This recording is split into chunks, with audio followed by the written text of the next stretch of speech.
Thanks for tuning in. If you're watching on YouTube, be sure to hit the subscribe button to stay up to date on all of our latest video content. If you're watching on LocalGov TV, be sure to visit their website to see all of the content made for you by your local governments. Alamance County is pleased to present the Alamance County Commissioners Meeting. I'm going to call the budget discussion meeting to order. And I believe the invocation and pledge of allegiance is Commissioner Priola. Good morning. Let's bow our heads.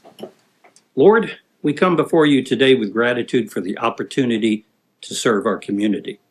We ask your guidance and wisdom as we make decisions that will impact the lives of those we serve.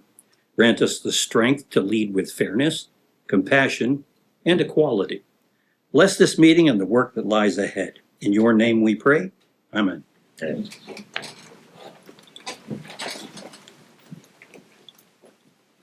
I pledge allegiance to the flag of the United States of America and to the republic for which it stands, one nation, under God, indivisible, with liberty and justice for all. Okay.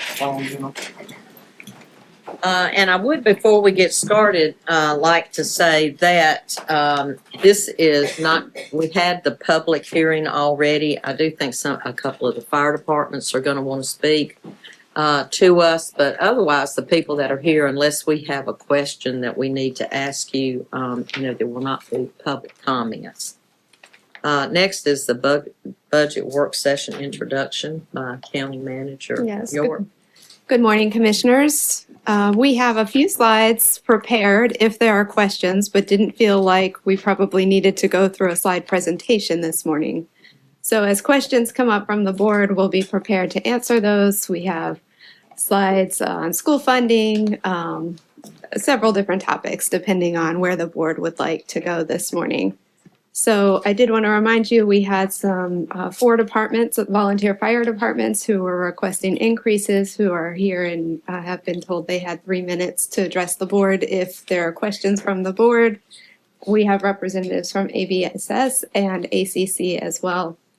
And then staff has prepared our tax calculator that we'll bring up when the time is appropriate to make any adjustments. And we have heard from a few of you about some adjustments ahead of time, so we have those loaded for discussion when you're ready. So we're ready if you're ready. Ready when you are. Did you want to talk about the next item was follow-up questions for the county budget team. We sent those out again yesterday. If you have questions from those, or we can take new questions this morning as well. You want to start, Commissioner Priola? I have nothing at the moment. Okay. Nothing at the moment. Commissioner Bell? I've got several questions, but I think I'd like to, Heidi, you're going to give us a presentation, are you? I have slides prepared, but I wasn't going to go through all of them. No. If you would like me to, I can. I have a slide up next with ABSS funding. There was a question asked from Commissioner Carter about the revised budget, because that was not reflected in the recommended budget. You'll recall last year we did a revision after the adoption. So I have those numbers. I have your fire department requested increases. I had a slide about state and federal funding cuts. And then we had, I did want to take a couple of minutes here with Mr. Fowler, our tax administrator. We felt like it was relevant for you to be aware of the upcoming constitutional amendment, which is going to limit the amount of levy, the amount of funding revenue that you could bring in next year. So we thought that might be important as you're making decisions that could have an impact on your future year. So I have 2 slides that I'd like him to share with you. And then I have a slide that breaks down mandated versus Is this a good discretionary. time to ask questions, or should that come in later? Whichever you'd like to do. Rebecca, did you have anything else that you wanted to kind of prep us with? I don't. Okay, We're just ready to answer questions. I think we're ready for questions then. All right. in the, end of April, financial packet that went out, the general fund was shown as July 1, 96.3 million, and at the end of April, 125.8 million.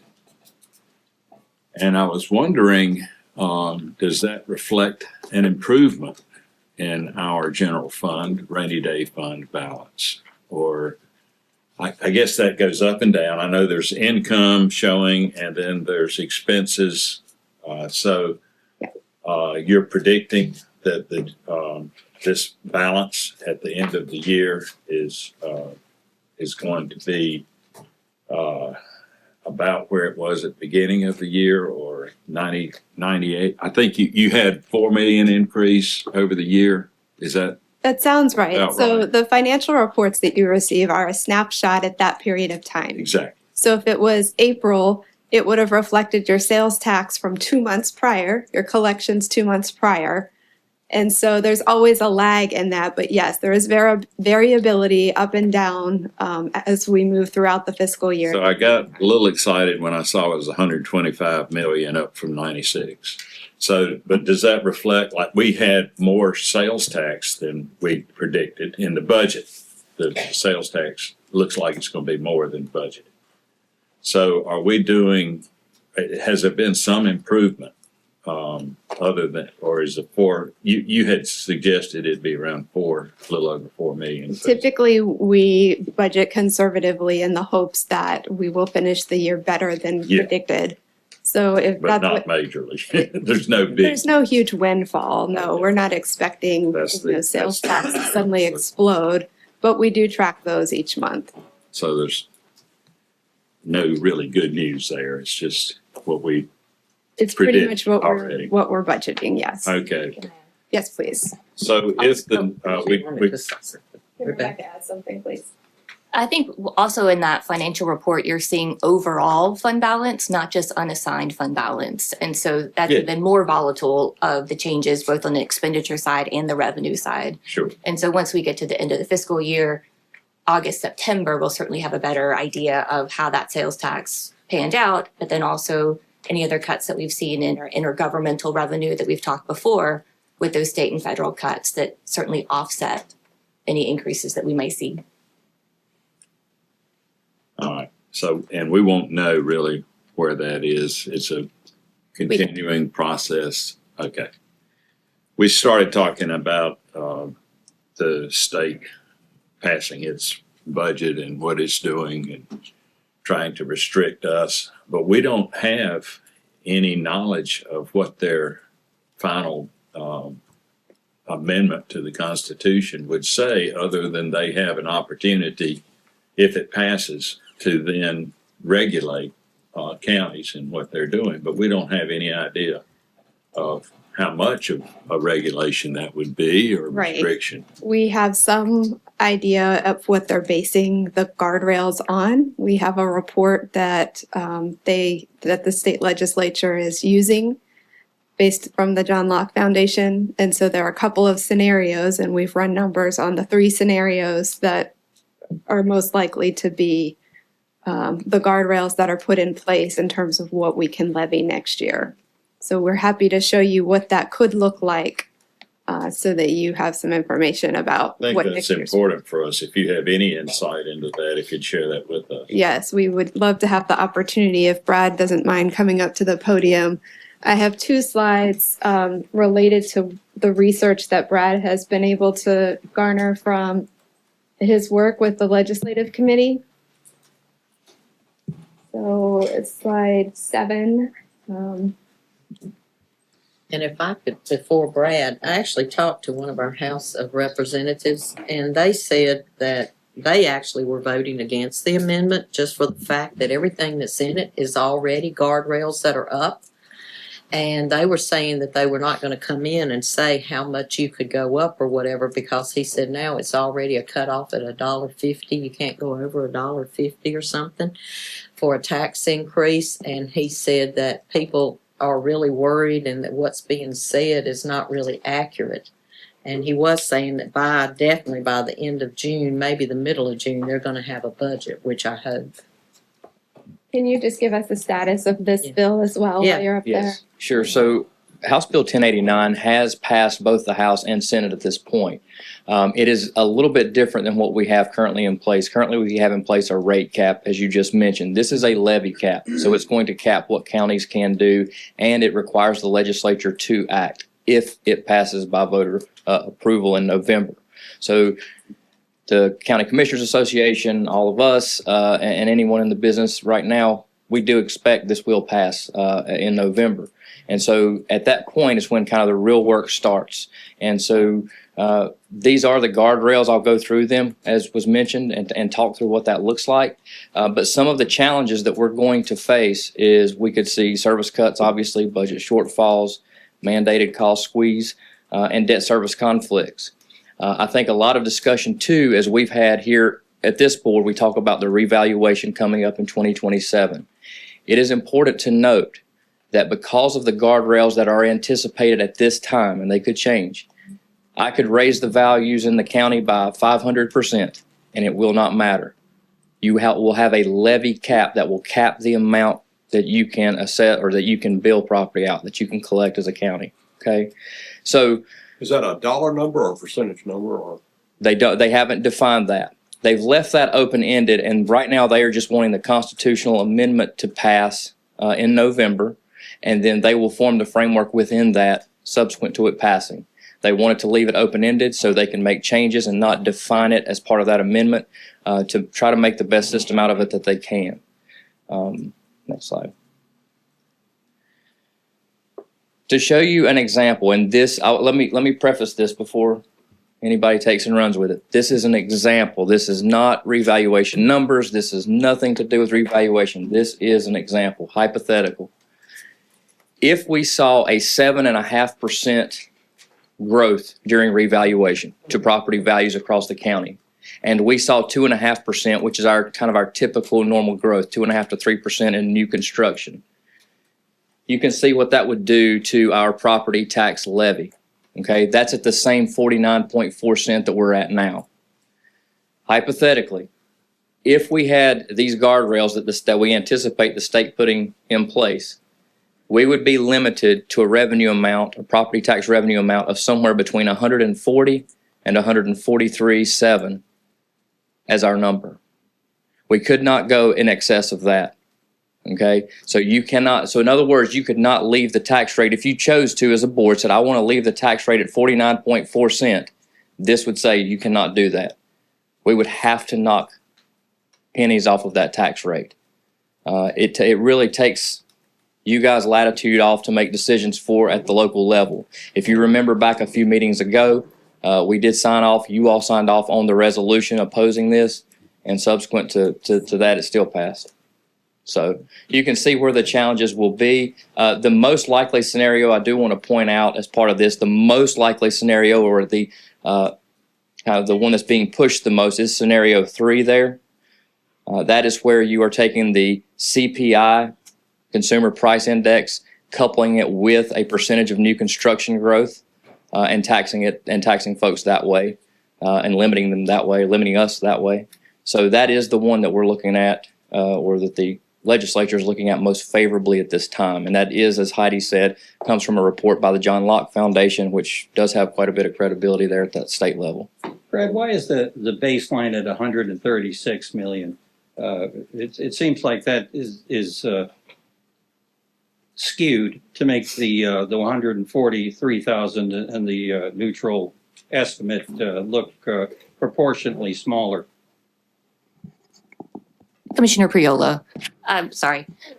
We started at 136,000 to make it easier to see the differences. So we certainly can adjust that to show starting at the $0. It was a visibility aspect. Well, I think that would be fair. Sure. 136 makes everything look a whole out of whack. Absolutely. We can adjust that and send you a revised version. Thank you. I went back and looked at the last 20 years, and in the year 2016-17, our property tax levy brought in $73,420,303 compared to last year's budget amount of $131,939,416. That's a increase of 8.86% per year. What you're showing here would be less than that. Much. Yes. And that's the idea. It is to limit the amount that we can raise in property tax. That's why that's why the state is stepping in and doing this. But at that same time, it does limit the flexibility that you all have to make what I think are very important decisions at the local level. That's my opinion, not you all. Excuse me. Go ahead. My comment on that is that we're a growing county. If you look, North Carolina's one of the fastest growing states, and within North Carolina, we're the fastest growing county in a triad area. We have budget needs to expand services as the people increase. Plus, we want to increase salaries with a COLA in the year and merit raises. So in order for us to be able to do that, and also funding for schools, which is extremely important, in order for us to do that, that would force us to raise the tax rate every year, is basically what you're saying.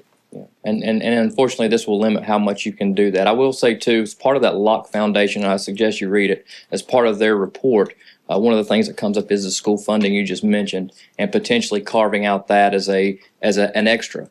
But they recommend against that. They say there should be very limited in the way of carve-outs for whether it be school, public safety, or anything of the like. So there's, based on their suggestions so far, there's really not a lot that they're willing to concede other than this scenario 3 is the best. And theoretically, this would change every year. They could vote and that's why adjust that up or down. They could. This year, I think the number's about 4 million that has been pushed down on us by the state. State and federal cuts, yes. A little over 4 million that we didn't have to pay last year. We're gonna have to pay this year. Yes. And that's state telling us things we have to spend money on, and then looking at trying to hobble us by how much how we can balance our budget. But we only have 2 real sources of revenue Right. that amount to anything. And feds are doing the same thing, but not as bad as the state did this year. I would say, too, to Ms. Allen's point, Commissioner Allen's point a moment ago, is that I'm getting ready to joining a committee of a couple of our commissioners across the state, a couple of our legislators, as well as county managers and tax officials. So it's going to be a very small group, but still to try to kind of lay out what does this look like for counties, because Alamance County is just one county in this big wheel. We're talking about our municipalities. We're talking about all of our counties across the state. So it's going to be a challenge to see how a one-size-fits-all is going to work. We thought it was important to make sure that you were aware of these changes. This is the last year that you'd have full flexibility on adjusting your rate. You will be limited starting next fiscal year, which also happens to be our reval year. So I've had many conversations with you all about next year being a potential windfall. We might be able to restore some of the cuts we've targeted, and I don't think that's realistic given what we're seeing coming in November. Now, Just a comment. I just, I remember revenue neutral, that's all I heard when we were doing the stuff. And we had some last minute stuff with the school systems with like PE, arts, music. They had a shortfall and we covered it. There were 3 of us that supported it. And I remember when my reval happened, my house doubled. My tax rate, we got it just as close over that revenue magical word neutral that we could, but the valuation is what did us all in, especially the residents. Yeah. And so the tax rate sounded all great, 49, woo, we're like really hot for the whole United States. But that wasn't the case when it come right down to it. And I look at how the workforce for North Carolina is just number 1. We hot, we really are. But education, we're coming on the bottom. sooner or later, like I used to always call the COVID fairy, that's gonna hit the fan too, because you just can't get going that way. And then there's the education lottery. Everybody always says, where's all that money? I think one of the first couple of 2 years, maybe with the education lotteries, some of them use it to balance their budget in the state. The schools do not get all of that money from the education lotteries. So for all the people that are having to get therapy for being addicted gamblers now, I want you to know it just helps to build certain things, but it also doesn't touch other certain things.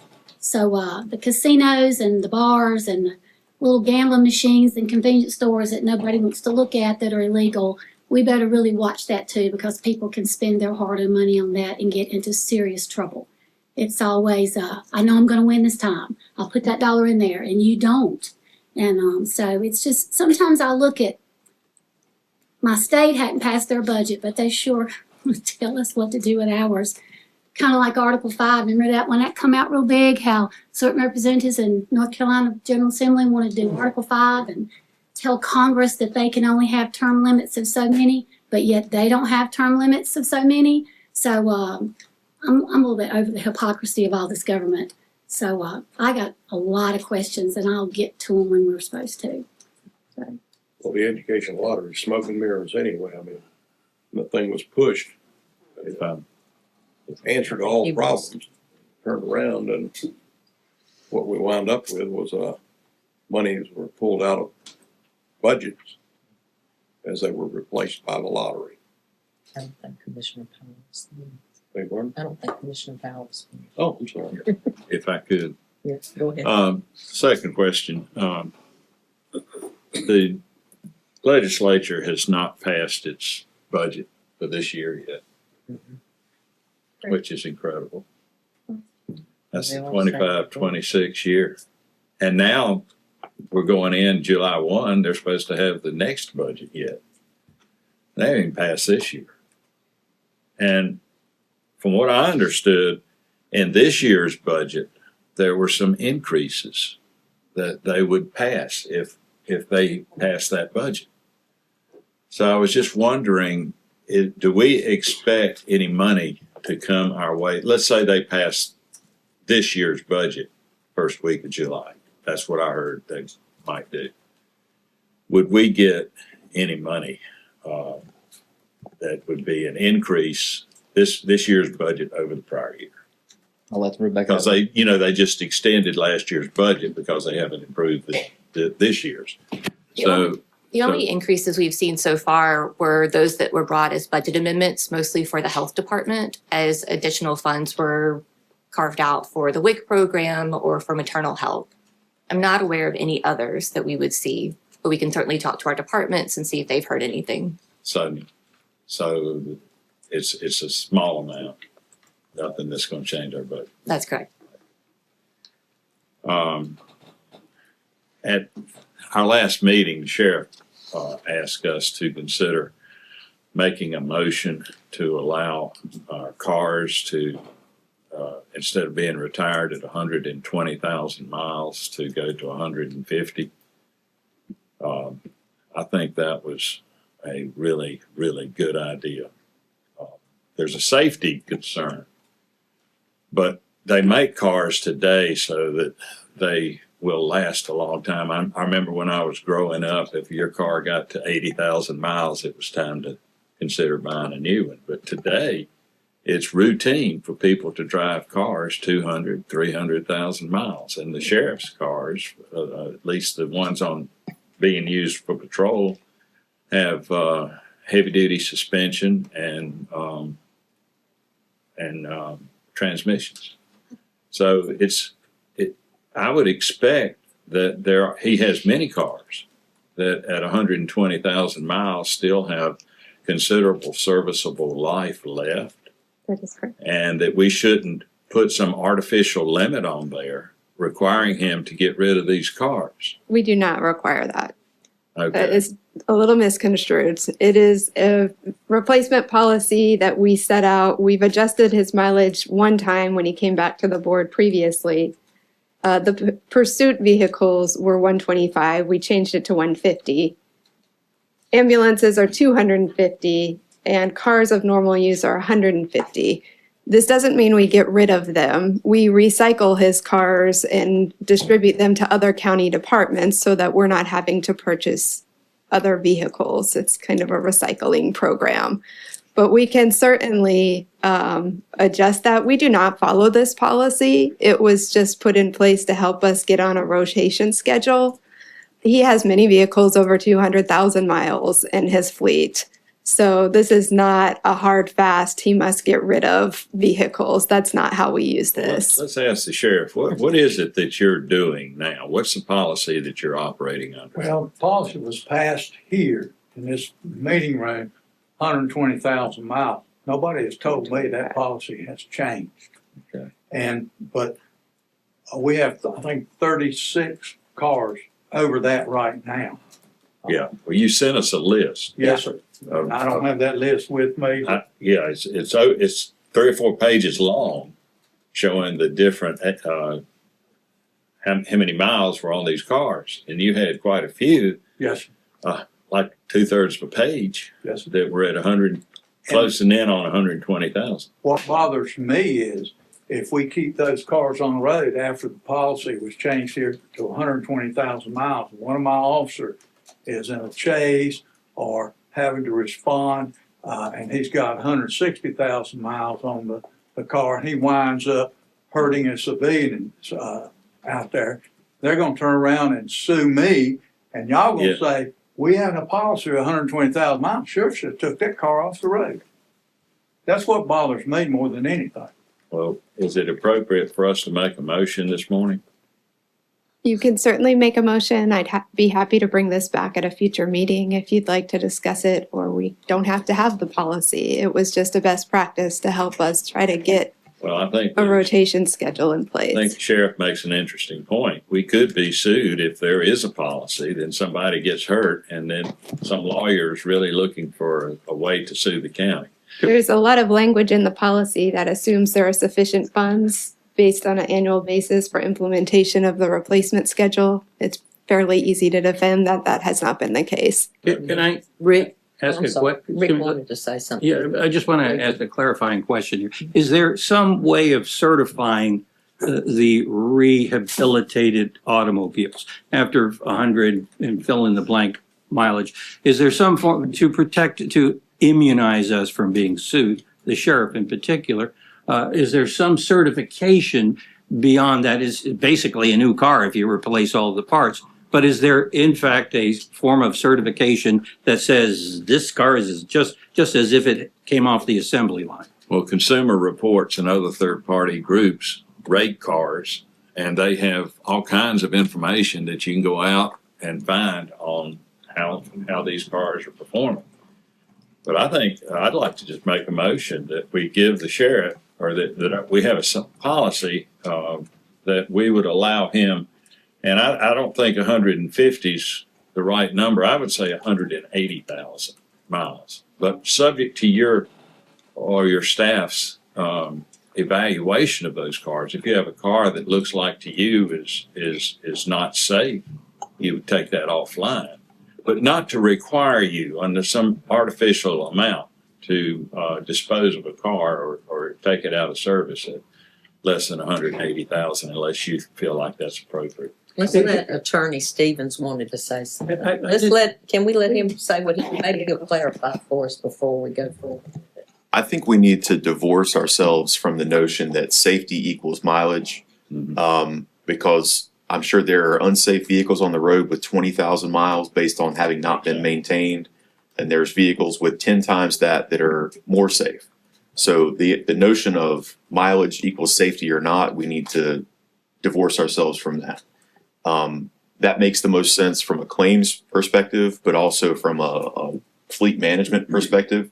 Obviously, if we have cars that are unsafe based on having been involved in accidents, they've got frame damage, they might be brand new, but if they're frame damaged, we're going to take it off the line because we can't ever certify that it's safe beyond that point.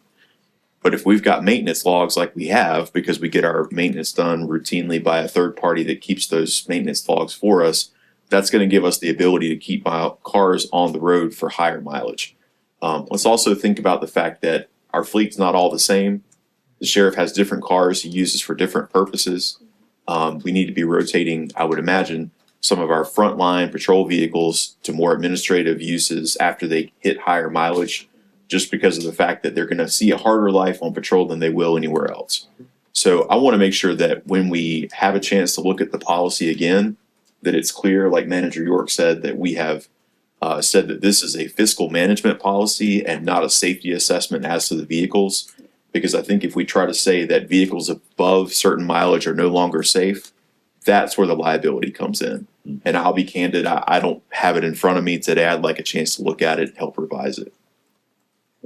And Sheriff, the real reason that you would retire a car is the same reason that I would retire one, or any of the commissioners, is because as it gets older, the cost of maintenance goes up. Maintenance goes, And you would have to make a determination of when you want to retire cars. But I think you should not be under a false impression that this commissioner group has set a lower rate and that you should be getting rid of cars at some artificially lower amount.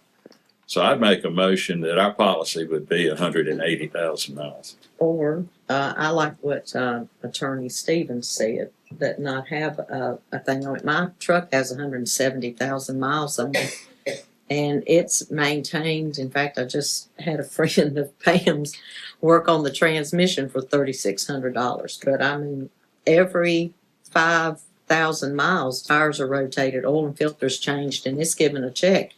And I drive it anywhere. So, you know, I think it should be that, like Attorney Stevens said, that we just don't put a number on it, that it goes by the maintenance record, and if it's damaged in a wreck, or it'll be replaced sooner, or if it's still running great, or that we can rotate it off the front line, because I know those cars get a rough, they take off from 0 to 70 miles an hour, they're running emergencies. We need to make sure the front line and the deputies out there do have dependable vehicles when they get an emergency phone call to respond. You don't want them broke down on the side of the road.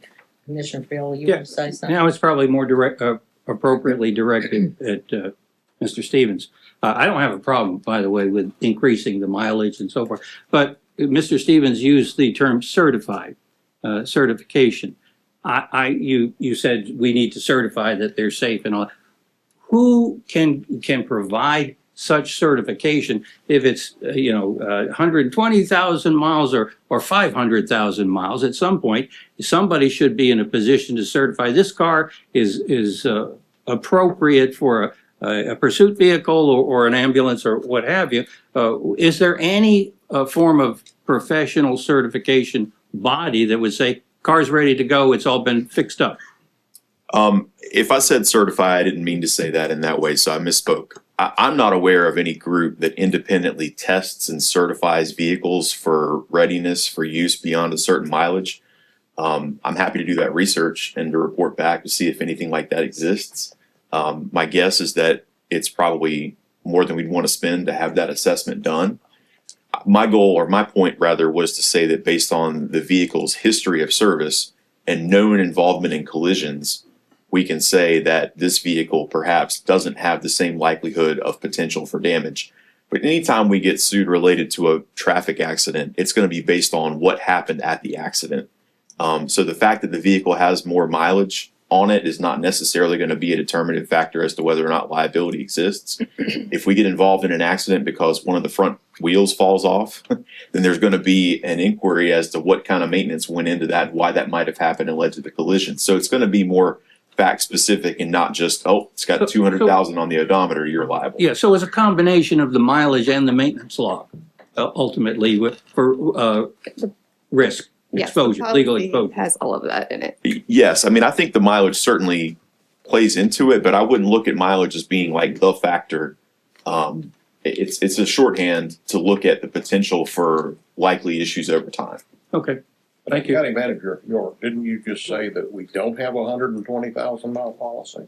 It was initially 125. The sheriff has brought it back previously to a prior board Oh, asking okay. for an adjustment, and we adjusted it one time.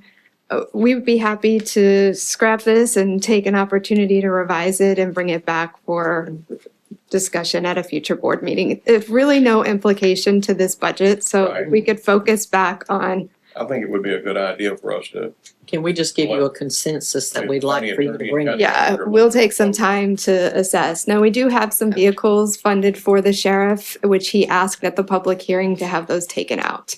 That was about $1 million worth of capital for the purchase of 12 vehicles or the replacement of 12 vehicles. Yeah. And he has asked for us to forego that this year. Okay. And I I agree. bring it up because of that very thing. It does affect the budget if we have to buy 12 cars, so it's good to know that, Yes, that he's, we started doing but I'd that. ask you to bring that back. Is everyone in favor of the consensus to ask Attorney Stevens and Manager York to bring that back to us for a vote? Yes. Okay. All right. Sheriff, does that answer your question? Yes, sir, it does. Thank Thank you. you, sir. I'm almost through. We have an option for a 1/4 cent sales tax that could be voted on. It's failed 4 times. So in the past, it was looked at as just another increase in taxes. But we have needs for our local school system. And I think that we should consider asking to put that back on again for a vote at the upcoming November election, and try to get with the schools. I think if we have a unified voice from the school board and the county commissioners, and that we make it known that that money would be for schools, that we might have an we might have an opportunity that could pass. And I just think that we ought to look at that as an option. I know it's gonna have to really be advertised and educated, the public, because that was attached to the bond for the schools, if I'm not mistaken, and it It was. failed as a way to pay it. 2018. Right, as a way to pay for the bond, and it failed. But I think we could get a whole lot more support, as some of our other people have told us, it doesn't go on gas, it doesn't go on food, it doesn't go on medicine, which is most senior citizens' main concerns. But it would bring in, like $8 million now, even without Buc-ee's and Tanger and all that stuff out there. Not Tanger, Target, that Mebbane's building. And most of 60%, according to the chamber, of our sales tax money comes from outside Alamance County. And once Buc-ee's gets here, I know people that drive to South Carolina to go see Buc-ee's. Then we would have even maybe more people spending their money here. That why not let people outside the county help us pay for the schools? But it was my understanding that we can say that, but we cannot vote on that or promote that. Was that correct? Correct. The board can signal intent, but we can't do a whole lot more than that. I would also remind the board that there's a deadline of 45 days before the general election to make that motion and have it on the ballot. Practically, it's probably far in advance of that because we've got to get ballots prepared. So we're up against the deadline to make that happen if the board truly wants to do that for this fall. Can I ask you something, being the tax person? When we talk about the sales tax, we say, because gas is the biggie, that goes to the state. And we talk about food, it's not all food. It's like prepared food, raw food, it's not all Restaurants. food. So there is a price in there that when you go to get certain types of food, that it's going to be increased slightly with this 1/4 sales tax. It's not all that, and I will just tell y'all, because I know how y'all feel about the schools. Don't you dare want to do this sales tax and play this to the public. We're going to give all this money to the schools. We're going to direct it to ABSS so they can get all this extra help, and then miraculously pull the same amount out of their capital fund that we do for them. Because if you do that, you're not giving them anything extra that they may need. So I don't want us to convince the public, like the education lottery is going to save everybody and goes to school, that if we'll just direct this there, but we're going to take that same amount out of their capital plan. No, that's just not how we do it. Tax to whatever. If it hadn't passed 4 times, your community is probably telling you something. So we gotta be real careful how we sell this to the community when it comes down to it, because, we just gotta be real careful with that. And I know this can be a big campaign issue for the state, federal, the local, the whatever, the dog catcher. But we gotta be real careful how we're gonna sell this to the taxpayers in Alamance County. And the gas tax is set by the state, correct? That's correct. That's correct. That's where your Mrs. roads come in.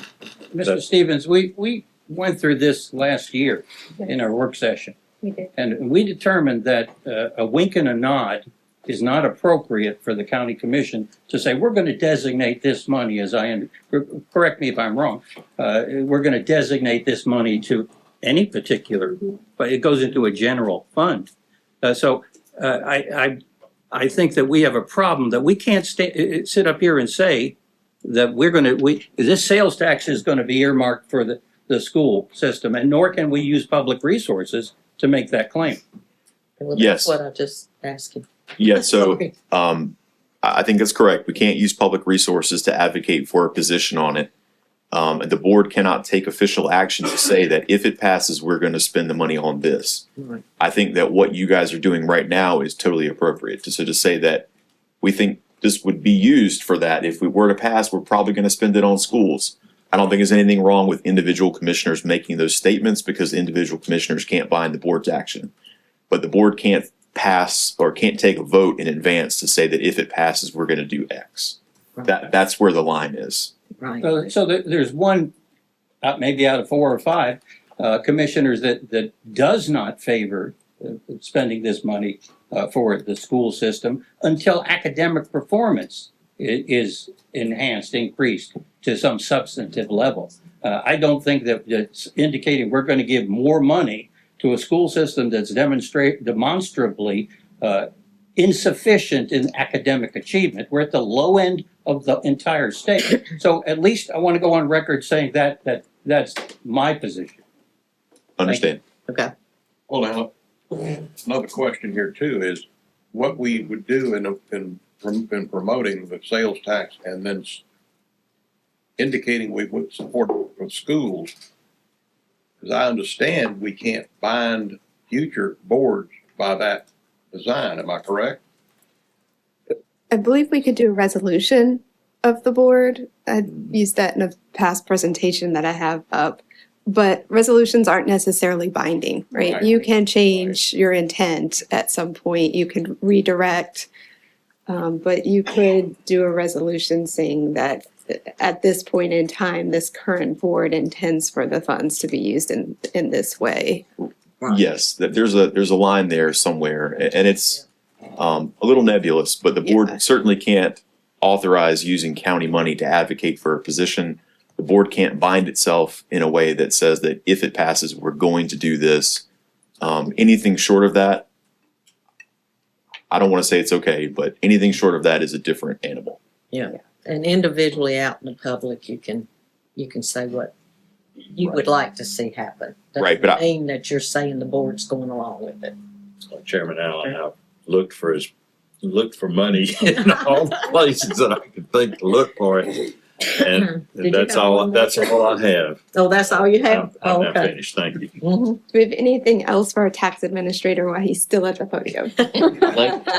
Has the commercial properties values, I know you said you would look at those yourself because there was a question that they were undercharged for the commercial properties, and that the residents were overvalued versus the commercial. Yeah, I think if you go back to the Vincent Valuations report that was done preparing for this revaluation, they anticipate that the commercial values are going to go up more than residential this time, so we'll see that shift occur again. We also, with support of county management, been able to get another look. I have another entity that we've engaged to help look at some of those properties that were of question last time, just to make sure. So we want to make sure that we're doing everything we can moving forward, that those are accurately depicted in our valuations. I've had some conversations with some local realtors that indicate that the prices on residential properties have increased some, but not anywhere near as much as I think we're gonna see the increase in commercial properties. I would agree with that at this time. And I will say too, that some of the issues that we're seeing out of places such as our neighboring Guilford County, Davidson County, where they've seen these drastic increases, that we all experienced that here in Alamance County in 2023. That big chunk was kind of accounted for then. So we have seen obviously an increase, but those increases are muted in comparison to what they were in 21 and 22. And we used to go 8 years, so a lot of properties would really, go up in value over 8 years' time. But have you heard anything about that, they're gonna put a year's moratorium on reevaluation or? Yeah, so actually today at 2 and 2:30, it will be heard by two different committees at the House. It was kicked back to two different committees. One is on state and local government and the other was on rules. And so at 2 and 2:30, those will be heard and kind of debated amongst those folks. There's 9 counties left in that they're considering to stop their revaluation. I know that they've already based budgets on their revaluation, so it will be quite an ordeal if that happens. I don't have grave concerns like I once did, but we have been keeping a close eye because we do have 27 coming up. And if this were to happen while we're trying to conduct our evaluation, it would be problematic to say the least. And I understand Alamance County is not included in that as of yet. As of yet. Okay. Brad, Thank you. I'm sorry, Kelly, would you just quickly comment about the apartment thing that I'd asked you about, the loophole when it comes to the taxes, property taxes, because we are becoming the apartment capital of the world. Yeah, sure. So there is a case that occurred out of Mitchell County, the county manager has alluded to before, in which apartments that are owned by at least 0.1% by a nonprofit can receive a full property tax exemption for low-income housing. And so a lot of folks have utilized that loophole that's in the law to save money and take advantage where probably they ought not because they're truly not providing affordable housing. The state is, and it is currently out there at the legislature, closing that loophole, and we anticipate that's going to happen. Alamance County currently loses around $500,000 a year, getting ready to be over $600,000 this year. The same can be said for our municipalities. It's about the same amount across all municipalities. And so to close that will definitely help us a little bit if that occurs. If it occurs, all those folks will have to reapply before December of this year if it is decided in the short session. And then we'll gain some of that money back if this goes through. Thank you. Mm-hmm. Thank you. Anything else? From Mr. Fowler? Thank you so much. Thank you all. Pam hasn't had her opportunity. No, we're not into it yet, are we? Well, we were going down and asking for comments from the commissioners. But we're not in it yet. I'm trying to figure out, I don't know what we're doing. We're like a pinball machine. Happy to answer any questions. Okay. I think we're in it at this point. Yeah, I think we're discussing everything, yeah. Are you going to have a topic next for me to comment, for us to comment, or we just like? We can pull up the calculator. I know there were 2 adjustments that you had asked me Okay. to include. So if you're ready to do that, we I'll can. start with that because that's real positive. Okay. I had asked Heidi, I did a couple of ride-alongs with EMS the other week, absolutely amazing. I suggest all commissioners do that. Your eyes would be opened. They do great service. It's just amazing the line of stress they're under. Many of them work overtime to make a living, plus they're short-staffed. I got to ride with 2 of the best people, and I could say that about everybody in the building. But anyway, I had asked Heidi to figure out something with their uniforms. They have 2 t-shirts, 2 button-downs, and 2 pants. And that's it. And when you're 24 on and 24 off, you're doing a lot of laundry because people are known to get things on their clothes when they're in the back with somebody that's not doing too well. So I asked her what it would look like if they went to 4 t-shirts, 4 button-downs, and 4 pair of pants for EMS. And I also asked about the blood program, that they carry that on EMS bus, because I saw where Guilford County had it. If I'm in a really horrible wreck and I'm bleeding out and they pull up and they've got blood right there, that the time, everything is about time, transportation time, get you there time, call time, get back home. So I wanted to know what that would look like. I know the blood thing was what, $125, and I don't know about the uniform. So that was my question, because they're kind of like Cinderella in the great big business of all this, and I really want to make sure they have what they need down to what they're wearing. It's very important. So we have Josh Kylander with us. If Josh can join us at the podium to answer questions. We spent a good bit of time at your board retreat talking about the whole blood program, and we thought that would be an excellent recruitment tool for paramedics and retention tool because it's very cutting edge. It's a life-saving opportunity for our residents to enhance the service that we can provide. So Josh, do you want to talk a bit about that program and what the associated cost is for that? And then we can talk about the uniforms as well. And I think we have our numbers prepared to help aid in that discussion. And let me Yes. just show something. I have something to show you. I've come up on a car accident. I didn't. I was in the bus and come up, and this is what I wore. She was in an I ambulance. was in an ambulance. I thought it was Medic 10. And this is what I got to wear. And you can see, you don't even know what's on the back of it. And that's wear and tear. It really is. And I don't think they gave me this. Take a chance on me getting hit. But I've asked them if I could just borrow this to show this because I know anybody on the road, law enforcement, fire, everything has to have this to where it lights up and you're safe and you can be easily seen with that. So I borrowed it. Nobody give it to me. Nobody did nothing wrong. So I asked if I could borrow it and I'll give it back to you today. I'll be taking your picture. No, because you're going to put, no.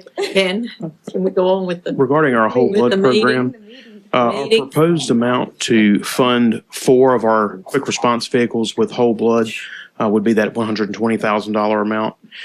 To fund those 4 vehicles, that would be on our supervisor vehicle and our 3 medic units that are positioned throughout the county. That would be our ideal circumstance.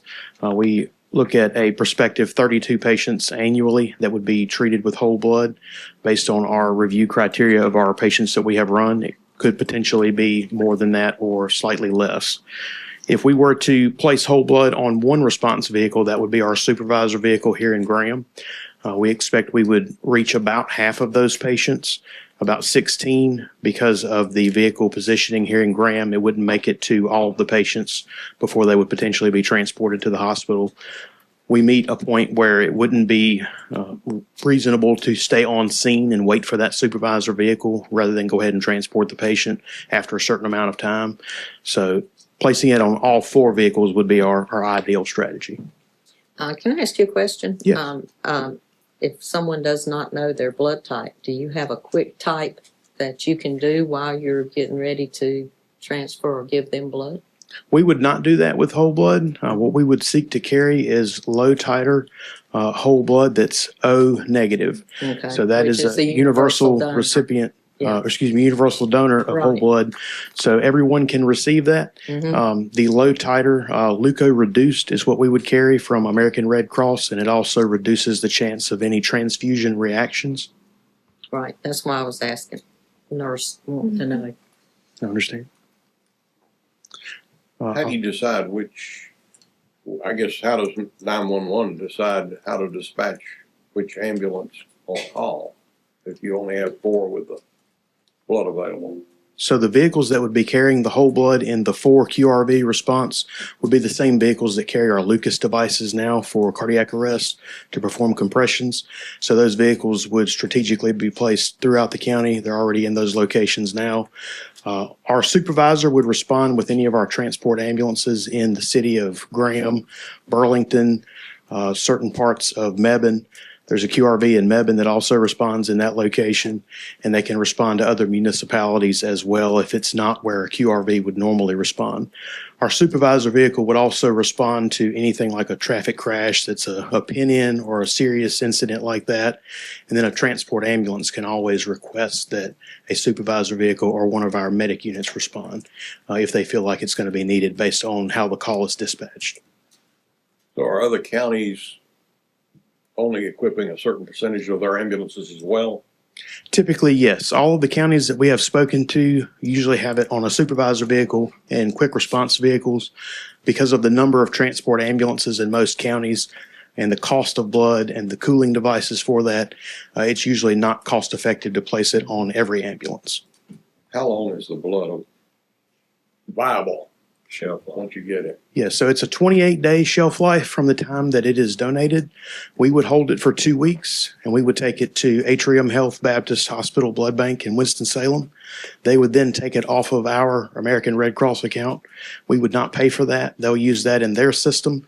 We would only pay for the units of blood that are administered to patients here. Okay.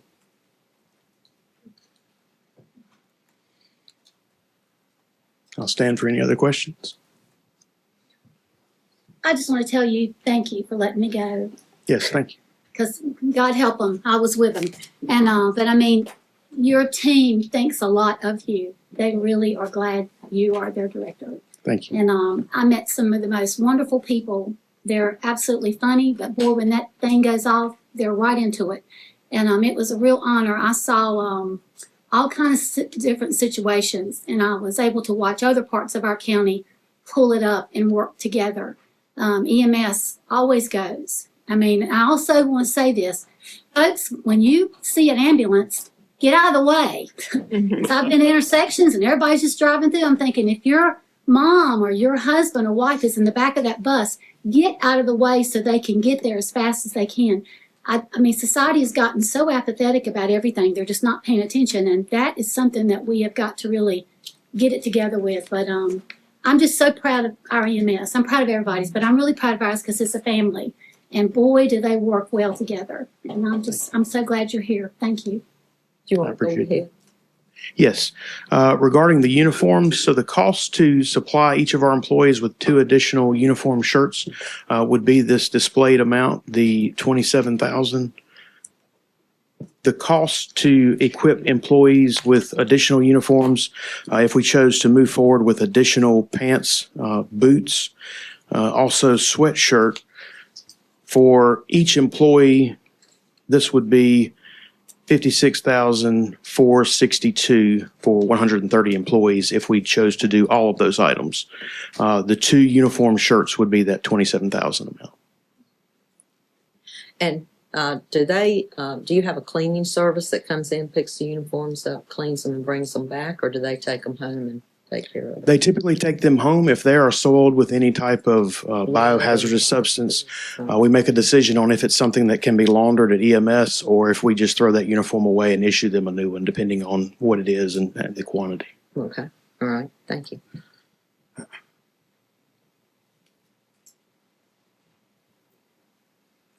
Does anyone have any other questions? Would it help on turnaround, or have you ever checked into how much it would cost to, I know some cities and towns have their uniforms picked up, cleaned and brought back. Have you ever checked into what that cost would be? We can certainly look at that cost. Dry cleaning these uniforms is typically not the most preferred for the polo style shirts. What we would call a Class A uniform, like I'm wearing today, would be more what we would usually dry clean. But usually ours are just laundered in a typical washing machine fashion. All the services do the laundry as well as the dry cleaning, so. Yes. And I know what all can get on you, so we really appreciate everything y'all do. Yes. You know, when you go through our budget, we're looking at cutting. I mean, we're making some cuts that are just kind of boggle my mind when we look at it, because nickels and dimes add up. But, I mean, uniforms for our central communications people.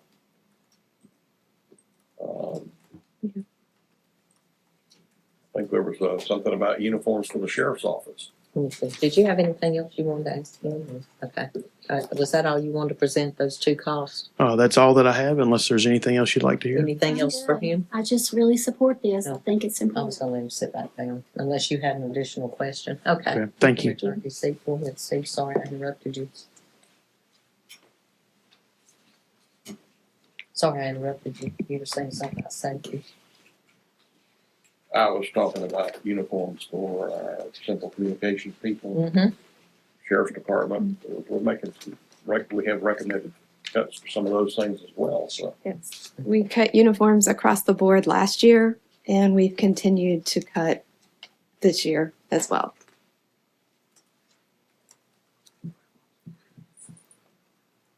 You know, that really represents us. in the face of whoever we're going to save. Come on, this is, Our employees represent our county, so reflects on us sitting here. it should. Commissioner Viola, do you have anything you want to say? Not at the moment. Not at the moment. Did y'all have anything else you wanted to bring up or discuss? Commissioner Thompson, you mentioned that you would like to support the additional $147,288 with a property tax increase.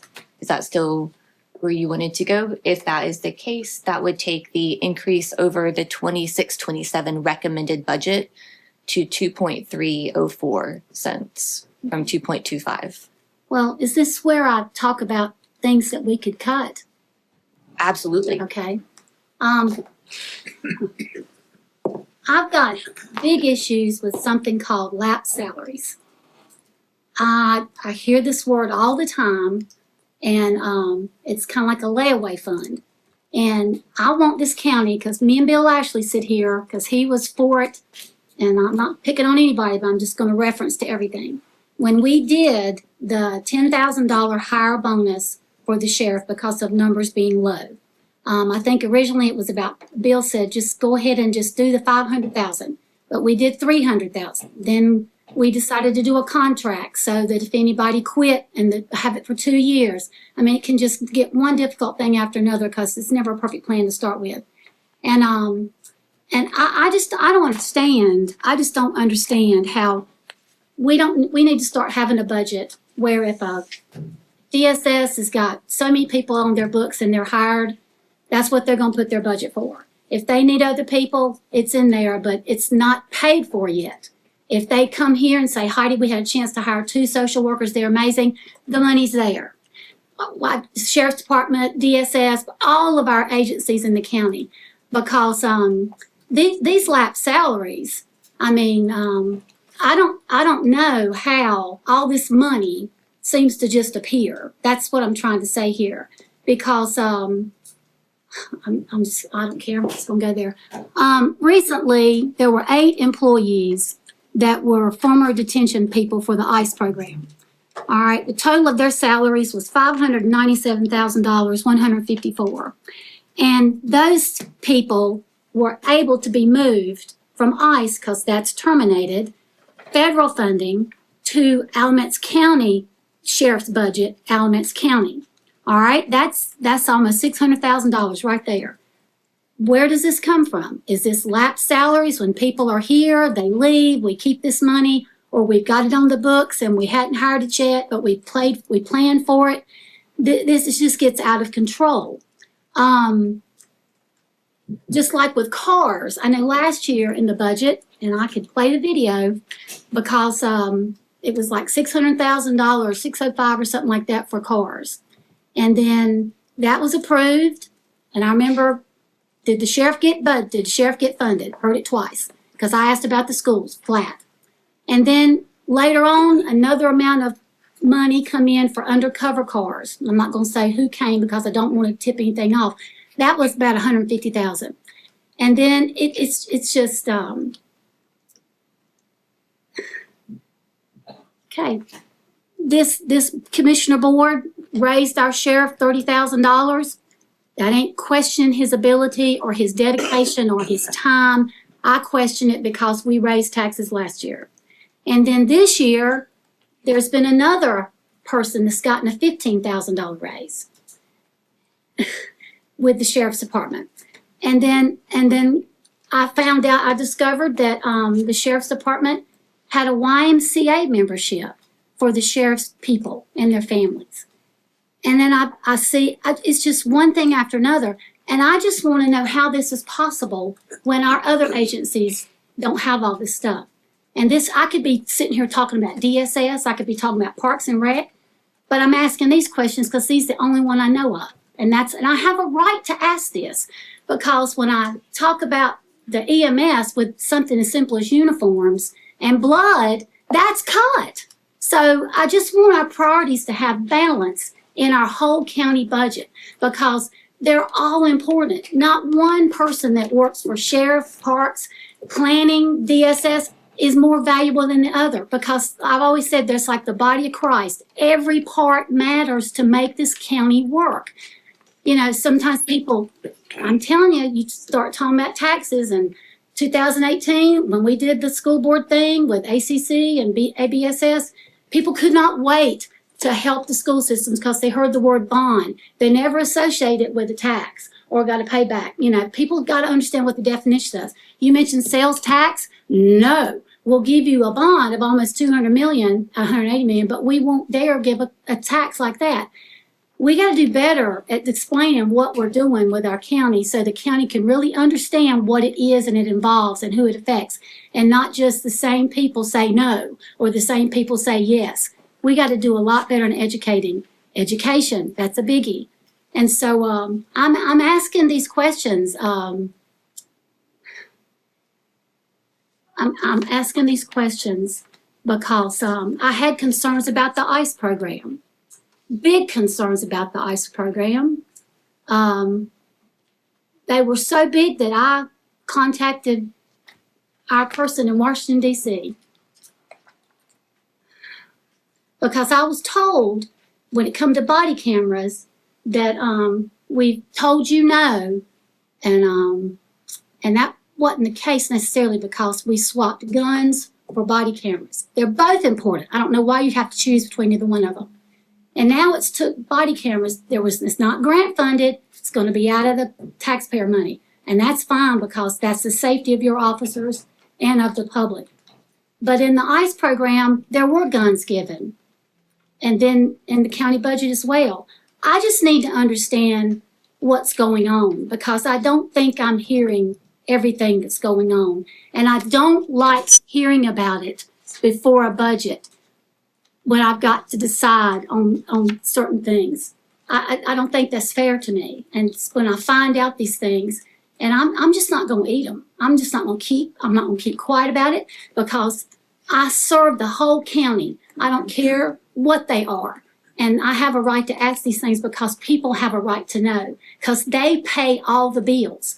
And that's it. And I mean, does everybody in administration in the sheriff's department have a car to drive? Yes, ma'am. Okay. No, the secretaries do No, not. okay. I'm not asking that because, Those individuals wind up answering calls okay, and stuff too. that's fine.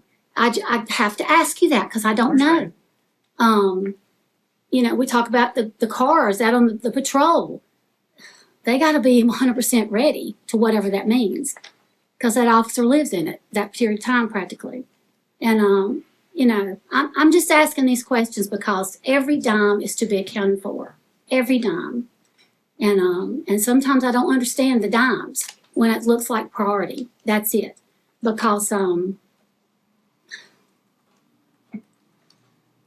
and storage for body cameras. We have storage. Well, I was told that when this started this conversation, that we have that. And you can't put a price on that. I talked to every police chief, and then I talked to every surrounding county about body cameras. And they all talked about storage. It's not cheap, but it's priceless.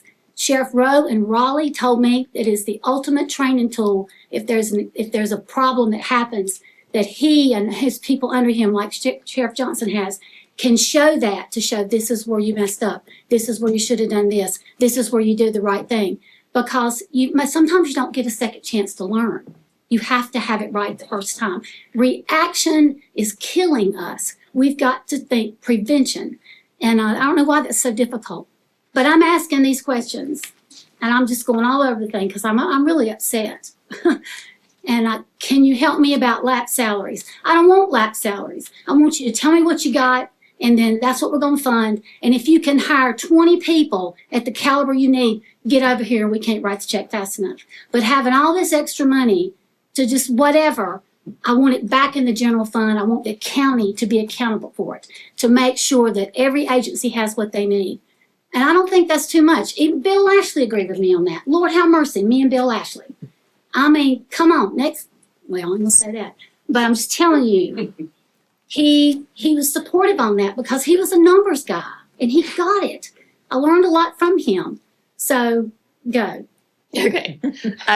So in terms of lab salary, we have multiple departments that are typically our highest turnover departments, Right. where we do want to budget for every position that has been approved by the commissioners, knowing that not all of them will be filled for the entire 12 months of the year. And so we then add a negative to their salary and fringe budget to adjust for multiple years of trend data to show how much they typically have in savings or in lapsed salary. And so for the sheriff's department for 26-27, we have in the sheriff's division a $300,000 offset, and then in detention a $500,000 offset. That's lower than in prior years because we would have the ICE budget to help support. And so now we're solely looking at detention officers that are not ICE related. Okay, before you say, Go. what does the ICE program owe this county? I believe we are no longer participating in that No, program. I was other than- told that they owe us. In April, we received We did. Okay. We did get the final. Okay. Yes, they are. Somehow state and federal just think they can get to it when they feel like it. Go ahead. There's often a lag period of 2 to 3 months, and that does make it harder to budget, especially when we go across multiple fiscal years. But we are up to date in terms of the revenue reimbursement for Okay. them. So we are budgeting a $3.1 million, almost $3.2 million vacancy rate across the county. And so, like, again, for the sheriff's division, that's 300,000, and for detention, that's 500,000. Okay. So we do watch that closely, and we do have the support. I know the sheriff's department and other departments don't love this policy. However, it enables us to reallocate that funding to other places that are really needed. And Sheriff, you were down on the number of deputies that you needed. Is that why you were able to transfer the 8 employees because they're filling spots where you have And empty? we had several that used detention, several spots wide open. When we canceled the ICE, we just moved those people over into those positions. Okay, so there wasn't a position just made for them. It was filling an empty slot. Filling empty positions. Okay. Yes, ma'am.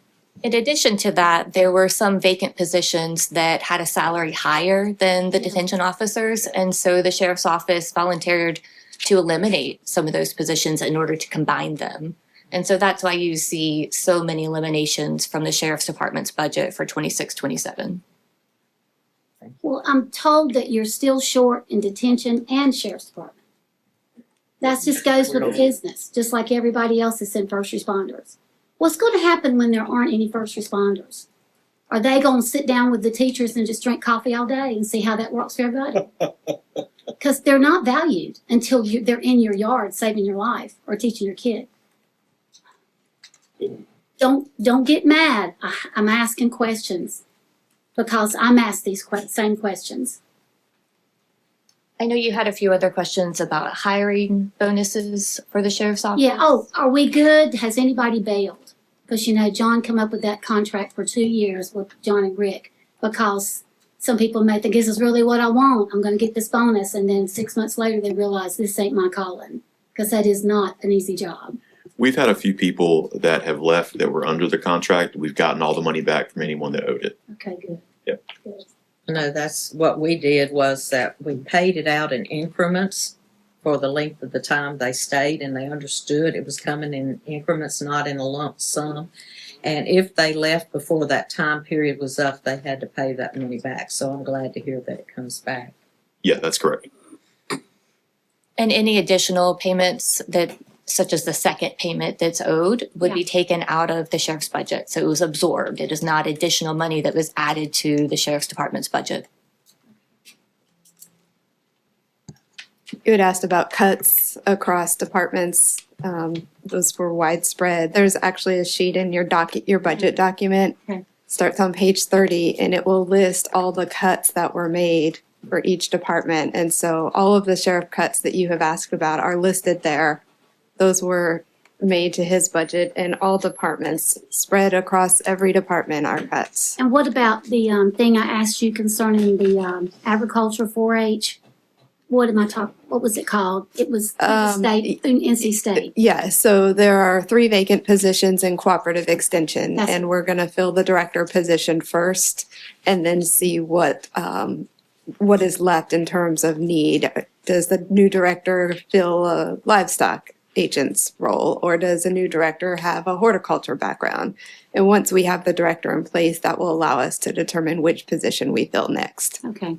Well, that too is important. Everything is important. Very much. And it's like choosing between your children, you know? I mean, everything is important. And nobody thinks it is. And I'm sorry, what? Sophie was able to make that choice. Yeah, look how that turned out. So, well, I just want us to realize that everything matters because it affects somebody. It affects people in the county. That adds to other things that affects in a bigger thing. And so,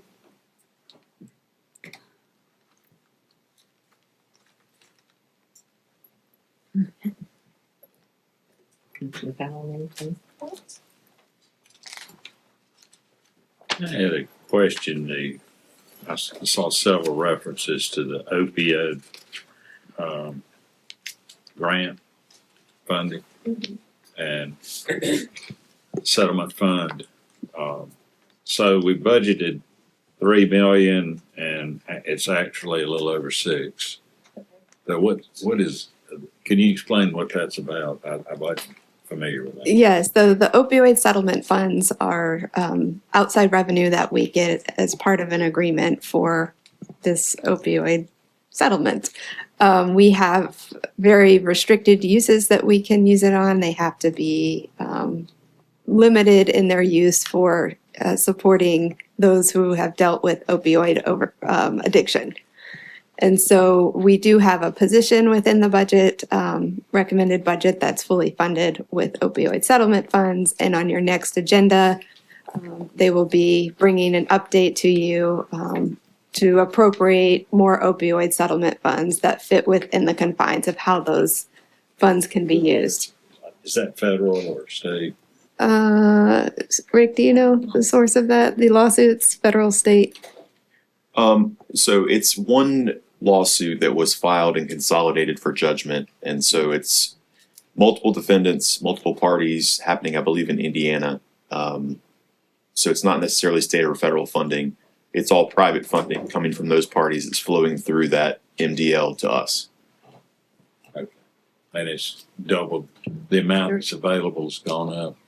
Yes, and will continue to go up. I don't know if Rebecca, do you have a projection on those, but we will get these for the next 20 years. So there's different funding timelines based on the defendants and how things were negotiated. There's no timeline for when we'll finish getting new funds added.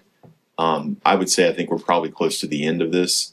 Most of the larger parties have already settled, but the payment structure is normally long, over about 20 years.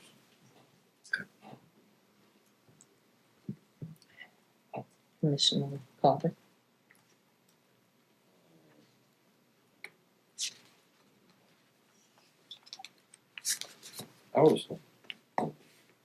I really would be interested in seeing the slide that you were talking about, updates, Oh, okay. where we were the last time. Is there a particular slide you wanted to see? You had asked me about the ABSS funding, and you had asked me about the state and federal cuts. Both of those, okay. The first one I have, Anna, is slide 3. It is a clarification on the ABSS funding. And what's different on this one is the column that contains the revised budget, which I think was put in place after the adoption of the budget. So that's why it is revised. It increased current expense by approximately 2.6 million, 2.7 million, something along those lines. In total, it was In total, it was 4 million. 4.3 for. I'll let you take that. So it was roughly 2.7 million for the move from our multi-year capital fund, and then 1.3 million to move SROs from the sheriff's department budget to the ABSS current expense budget. So the SROs came out of the sheriff's budget and went into the, And so the difference that you're seeing there for the fiscal year 26-27 recommended is an increase of 1.45 million on current expense. That was the only adjustment in the recommended budget for ABSS. So I wanted to make sure we were clear on that. The fines and forfeitures was staying flat, and then their capital is recommended at 9.4 million. I guess fines and forfeitures is kind of plug number, right? I mean, you don't know how much is gonna come in and how much is. We generally base it on how it's going from the prior fiscal year. It does fluctuate somewhere between 800 to a million. But based on 25-26, it's looking like it's going to be right at 800,000. And so we went with that again next year. But as it comes in, it is a pass-through source. And so whatever we receive, we immediately transfer to Right. the schools.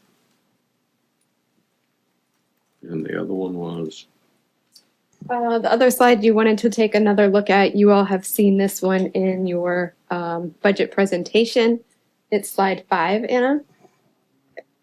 It's the revenue, state and federal funding cuts. So we were projecting in this upcoming year a loss of about 2.9 million in state and federal funds. The county has appropriated over $2 million of general fund to backfill some of the cuts that we are getting, and are just pointing out there that we must continue the services despite the loss of right, funding. the overall cut from the state was over 4 million though, right? Push back from the state, I guess. The one that is specific to cuts that they have made that were essentially unfunded mandates would be this 2.8. We've experienced other losses in state and federal funding, or in some places, an example would be the ICE funding. And so that was a net zero decrease because revenues and expenses, but it was an overall change to our intergovernmental revenue. Right. We do have another slide, Anna, slide 6, that showed some of those more specific cuts that we were seeing from state or federal revenues being taken away and touching 4 different departments. And in some cases, those are additional fees that we are now required to pay, such as for Medicaid transformation, for our health department, and for EMS.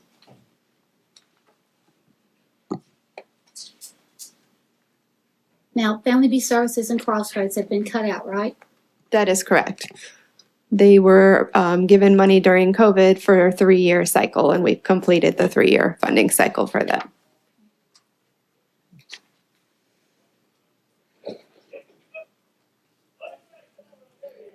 Thank you. This is our aggregate time to discuss the budget in aggregate, right? Before the meeting, I visited with the county manager and provided her with a proposal. Can I pass these down to you? One for each. We can cut, let me rephrase that. We do not have to raise property taxes without cutting anything out of the county manager's proposal.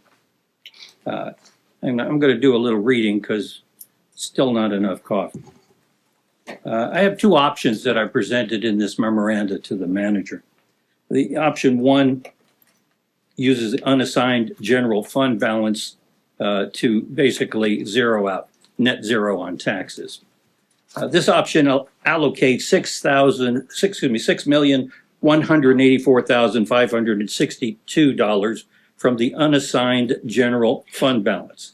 The allocation would reduce the estimated balance from $34,886,200 to $28,701,638, or 12%. And it's important that we talk about 12%, no more, no less, so we don't have Raleigh coming down to bother us. This option would avoid a tax increase while keeping reserves above the threshold that would trigger that state supervision. So I like that. It's everything the county manager asked for and proposed in her recommended budget. Not everybody gets everything they want, I concur, but we don't have to saddle the taxpayers with yet a fourth tax increase in their property taxes. The folks out there are suffering. I don't have to tell you again and again. Folks are deciding between the mortgage, medications, and meals, frankly. And folks are losing their homes and looking to move out of the county. If the ambition is to drive people out of the county, with all these tax increases, we're doing a good job at that. And I don't want to see that anymore. I think the taxpayers are being squeezed, and we hear a lot about all the needs, and there are a lot of important needs, but many of those can be postponed. They don't have to be done this year. The compression study is an example. It's nice to have. Let's figure it out. But it doesn't have to be done $150,000 this year. If we don't do that, then we don't have to pay additional income, use additional revenues to pay out to meet that compression study mandates. The mandates that come with it. So the second option is not my preferable one, but there are cuts that can take place in the county, and I'm going to list them here, but I'm not going to go through them. I've detailed this, and I'll provide it to anybody as long as my copies extend. Merit pay is an example. I recommend that we cut from 2.5% of the personnel budget to 1%, and then provide awards to the top 25% of the employees, the ones who are performing at an exceptional level. And that would save something on the order, in my estimate, of $875,000. Reduce the public library is another one. The service hours, the county manager supports extending or cutting an hour off the hours of the library system. I would extend that to 2 hours, but not cut the days that the libraries are open, fundamentally maintaining the services of the system. The comprehensive study I've covered, and a few other things with regard to capital outlays. Saving those monies, postponing them as we can, as long as they're not of a crisis nature or of an emergency nature, then we can do that and deny the need for a property tax increase this year. I think that we should have a better system, a better income next year, as Commissioner Powell pointed out, for example, with regard to sales taxes.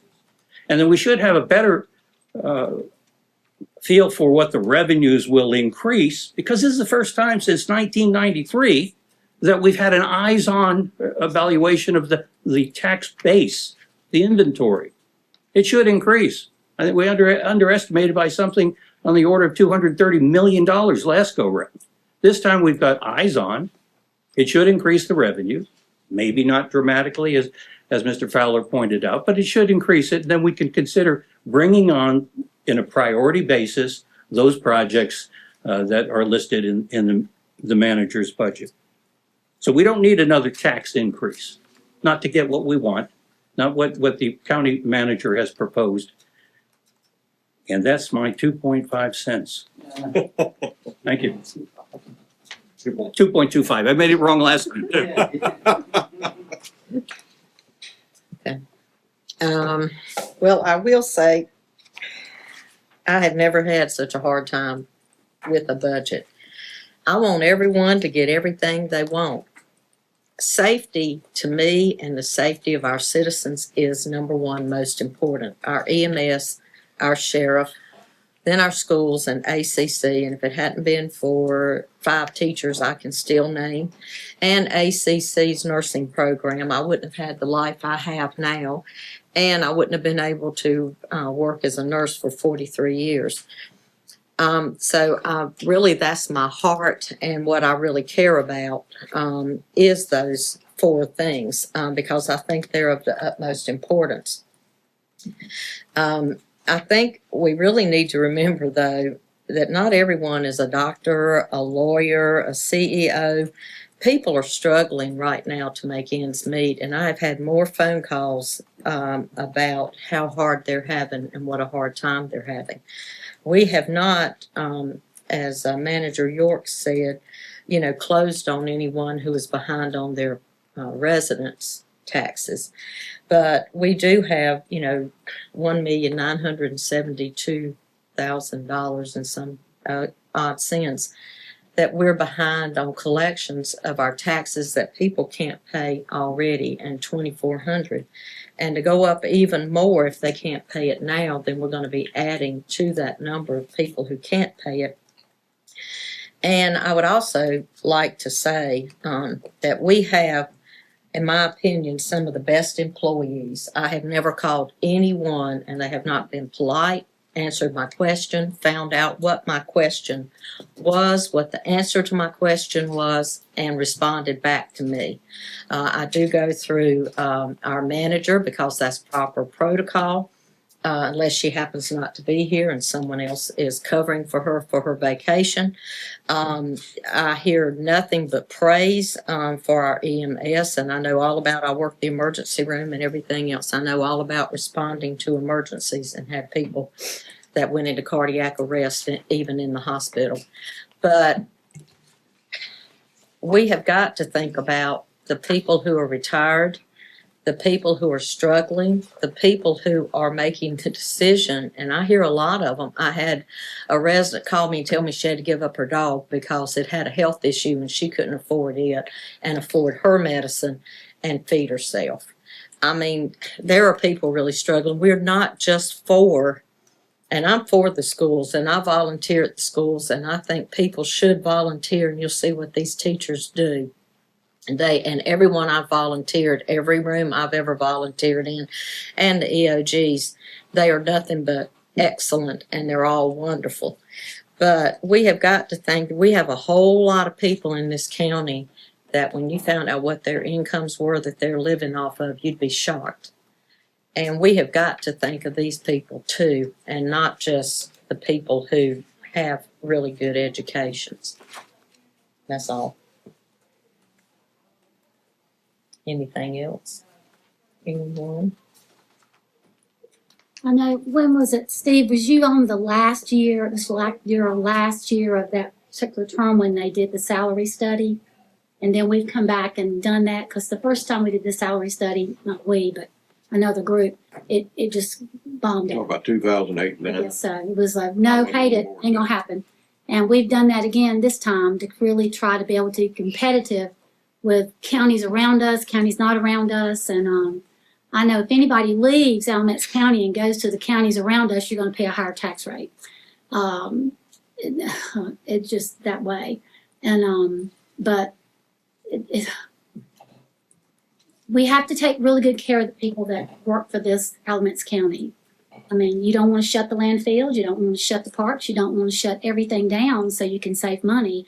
I mean, good Lord, that's just outrageous to say that, but we are so blessed for what we've got because it makes it work. And many times, a lot of us, myself included, just take it for granted. It's just going to always be there. So I can't support taking anything. We've spent money. We've said we're going to do this to try and get our salaries so that we can build a workforce here in Alamance County that's going to stay here. It's like teachers with the state, they want to put into everything with brand new teachers. You should, but you absolutely cannot forget your teachers that have been there for a while. That's who really holds the school together and teaches and mentors the young ones coming in. You have to constantly build your bench. Dean Smith didn't play seniors and never recruited. I mean, that kind of thing. But I'm just saying, we have to really take care of people that run things. And because if we don't, we won't have it. And we have to be of our word. And I get it. I get everything that Mr. Crowe that you put down. I'm sorry. And I had a get it. commissioner ask for a 5-minute break. So Okay, if that's I'll just okay shut with right up. You and can start just go right talking. ahead. Well, I think it's a need, and you can Okay. pick right back up. Go We'll ahead, take a I'm finished. 5-minute break. All those in favor? Aye. Aye. Go back in session here. All those in favor say aye. Aye. Okay, I did have something I'd like Dr. Engel to address for us. As y'all know, we opened last October the Public Safety Training Center. It's had I looked at the numbers he gave me, it blew my mind. I'd like for him to address that for us, because right now, it's running in the red to the tune of about $26,000 a month. We're running on last year's budget. Last year, we didn't evidently budget enough for the operations of the building and the facilities out there. And we have, he can tell you a little bit more about how many people we have using the facilities and so forth. Dr. Ingle? Can you come on up?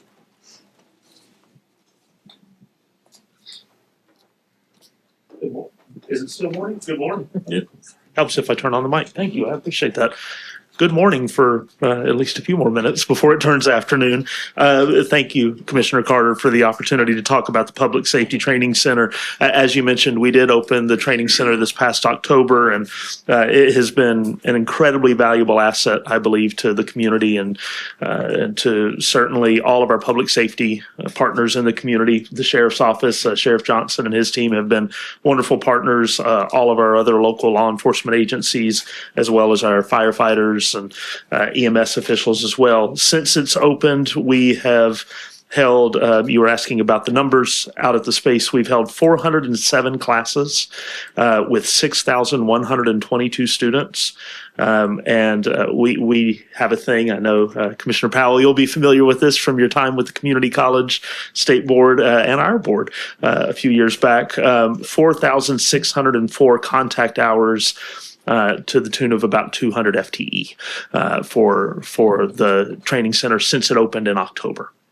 So a really successful starting point. It's quite full if you go out there almost any day of the week. Just about that. It's running quite a bit. From that, just to clarify the in the red aspect of it.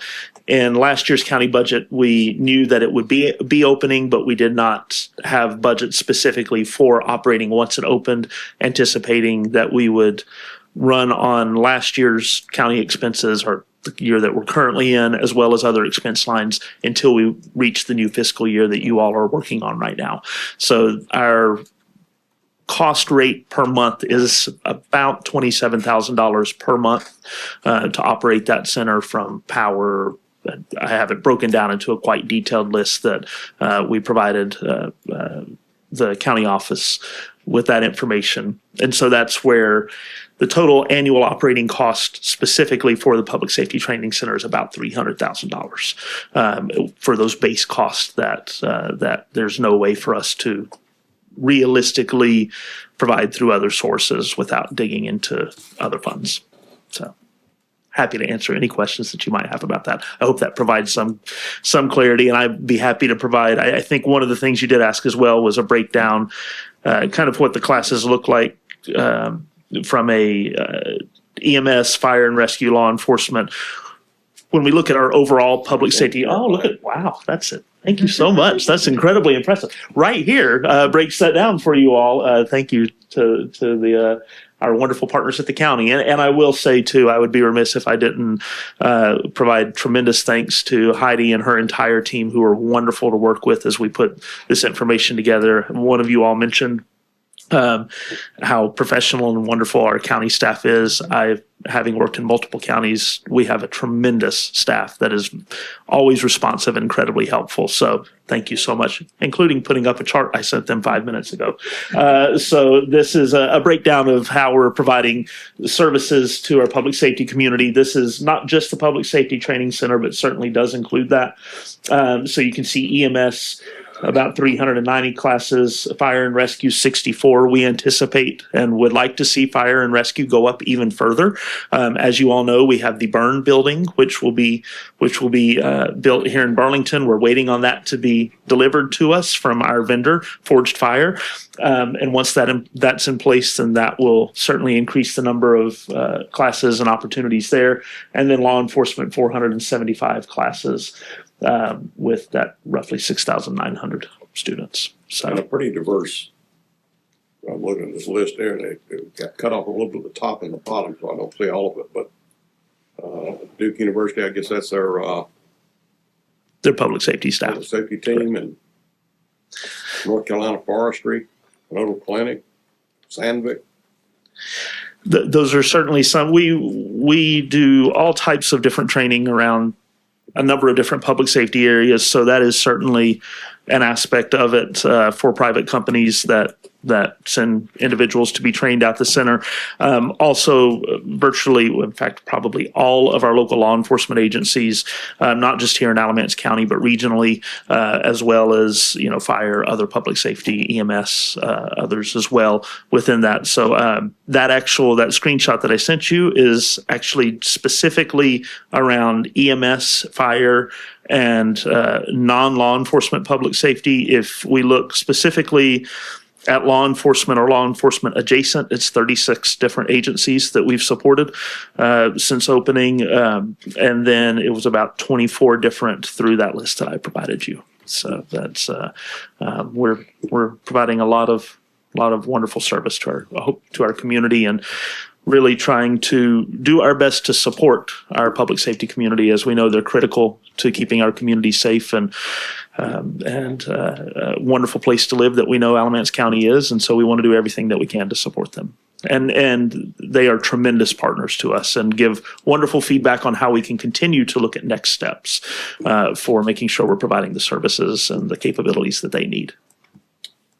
My point being that the fabulous program that we've built out there, facilities, and a real showplace for Alamance County, and we definitely don't want to stop being able to operate it. So we need to look at some way to try and come up with some funds to support the operation expense. I certainly very much appreciate that. And I will highlight as well that we very much, when you look across the community college system, there are expenses that frequently are incurred from a county budget as opposed to state budget standpoint. We have tried as much as possible to move as many expenses to the state side or to other funding sources as possible. For example, our facility staff, that's typically a county expense. We pay for that out of state funds. So we certainly, we try and be very fiscally mindful and make sure that we are good stewards of any of the public resources that we get to support the college. In the midst of our enrollment is up about 15%, well, a little over 15% right now. So we have some good things happening. How much do they pay for tuition? So the current tuition rate is, it does depend on the contact hours. The per credit rate, forgive me, I should know this off the top of my head.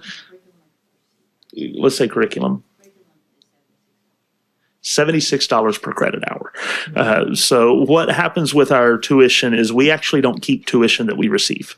The tuition that comes into the college is sent immediately to the state, and then the state redistributes that tuition across the community college system based on a formula that they redistribute that. So it is not a direct tuition is not a direct income source for us. We are funded based on full-time equivalency, based on the FTE number off the formula that the state utilizes.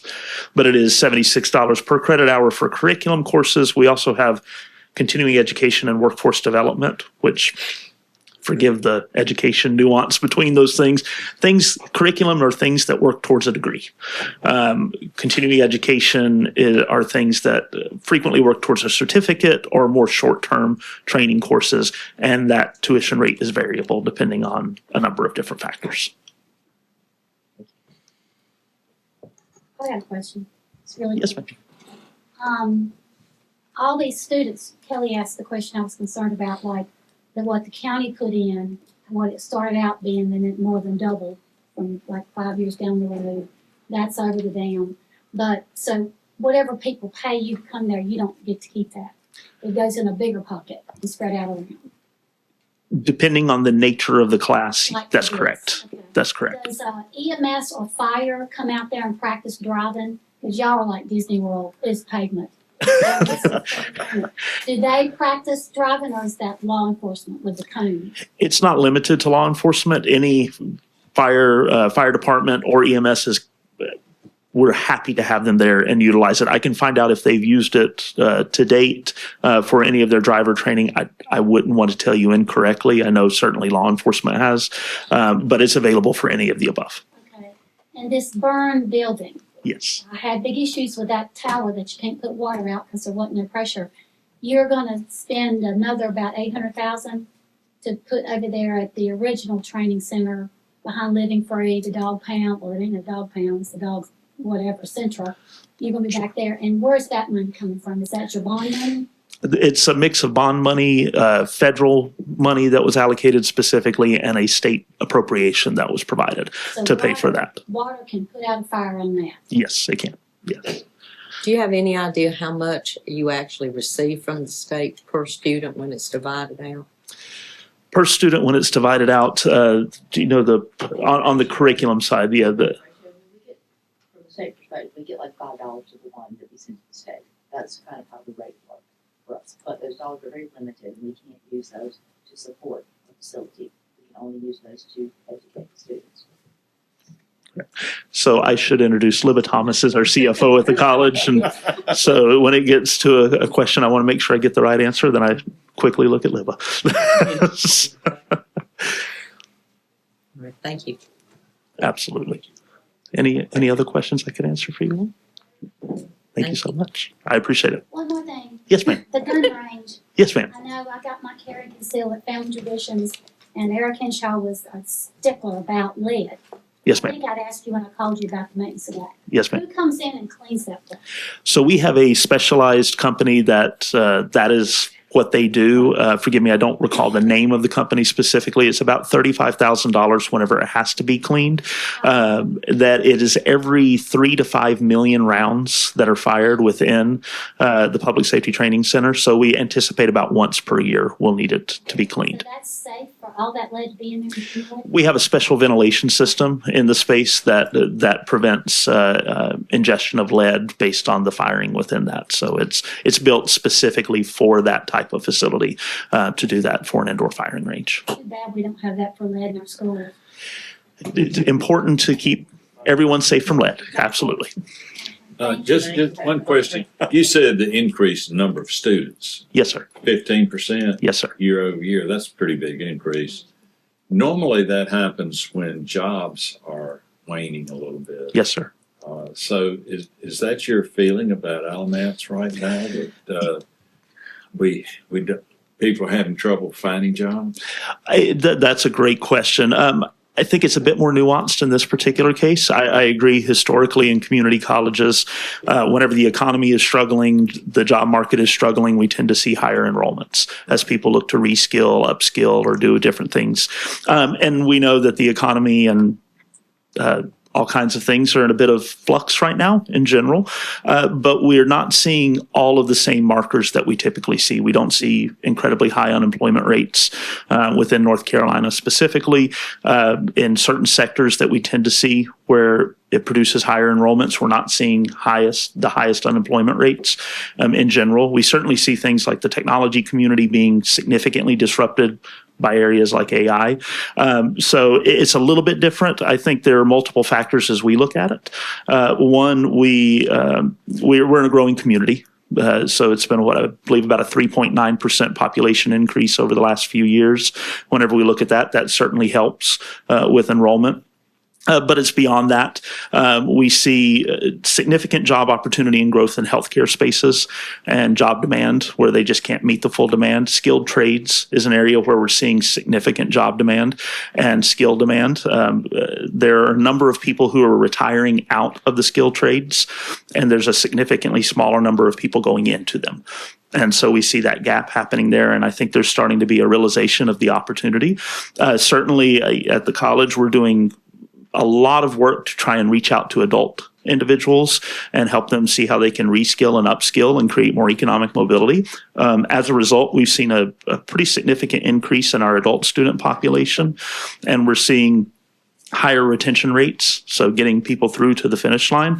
We're also, one of the things that we were looking at just last night, our number of dual enrolled high school students is increasing, but the percentage of our total student population that are dual enrolled high school students has actually gone down, which means we're attracting more adult students as opposed to just high school students. So my goal, quite honestly, and Dr. Fleming, I know, had to step away, but he and I think, share this goal. I want every single high school student in Alamance County to come and take a class, at least one class at the college, because it is a tremendous value and opportunity to help reduce their long-term higher education cost and set them up for the future. We're not quite there yet, but we're still working towards that.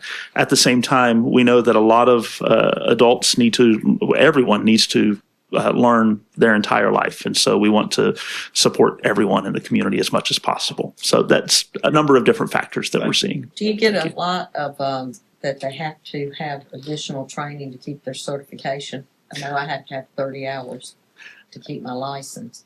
Absolutely. Yep, so you get a lot of those that are coming to the training center too, or are they just going to classes at ACC? Both, definitely both. So there's certainly in-service training that we work to support and with our team specifically around public safety and emergency services, things like that. But also many fields require ongoing training. Nursing is a great example of that. Continuing education units that have to be earned. Real estate. My wife's a respiratory therapist. Respiratory therapy, certainly in the healthcare space, it is very common. It's becoming more and more common in other areas as well. In addition to that, separate from mandated requirements for specific fields, what we see is a growth in industries that may not have a mandated requirement, but have advances in technology or skills that just create need. So last night, we actually announced a Duke Energy grant that we received to start a pipe fitter program to build on top of our welding program. So it's in addition to kind of the standard welding education, which is we run until the middle of the night at the college because it's so popular.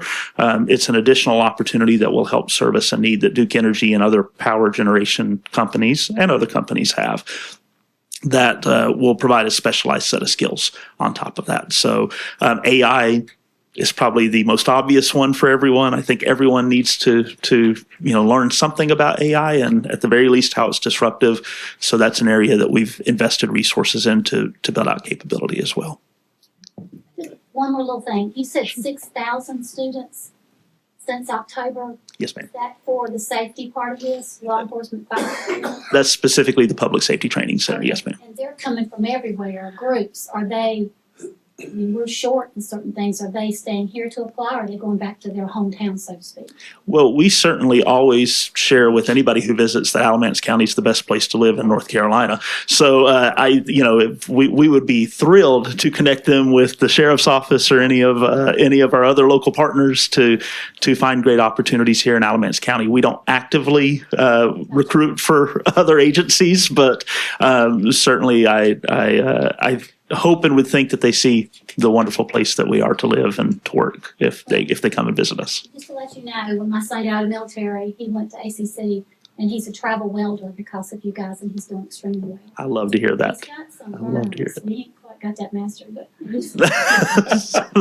he had a bad burn and my daughter goes, but I put my neck on a curling iron. I went, oh my God, this is not the same thing. So thank you for that. Absolutely. It was a great experience for me. Absolutely. Thank you so much. Thank you. We Thank you. appreciate I appreciate it. Thank you One all other so much. question. Yes, sir. How's our growth rate comparative? I know you've talked about it in our board meetings, but how's our growth rate compared to the rest of the states? We're one of the faster growing ones across the entire state. I don't believe we're quite the fastest. We're close within that, but we're certainly outpacing the growth rate of the community at large and one of the faster growing in the entire state. I think we've actually had some of those classes in welding at 3 a.m. Am I right? We have a class of welding that starts at midnight and runs until between 2 and 3 in the morning. And so we very much take the philosophy we're 24/7, 365. If somebody needs opportunity, we're going to be there to provide it. So Get it when they can get it. absolutely. Thank you. We appreciate it. And I Thank you so think much. We're supposed to hear from some fire departments. Yes, Commissioner Carter, did you want to add something on the calculator for the Public Safety Training Center before we leave that? Beg your pardon? Would you like to add anything to the calculator Well, for I the think we Public need to look Safety at adding Training? 3,000 for the operations of the Public Safety Training Center. Okay, we can put that I on. know they asked for 600, but Yes, did you want to identify revenue source for that? Or an offsetting expenditure cut. You can look at my memorandum. I tell you what, I don't know any place else to cut in this budget. I mean, when I look at it, look at the cuts we have and some suggestions from, Commissioner Priola, we're all trying to find places to cut. There's so many places we need stuff, so. We'll put that up there for now. You did need to make a decision on the tax rates for the volunteer fire departments. We had 4 that requested an increase. I just need some direction on those. That vote today, or? You can vote that on the 15th, but we would need direction to include it in the ordinance that you'd be voting on the 15th. And how much is each one and where the I area? got a slide for that. It's our 6th one.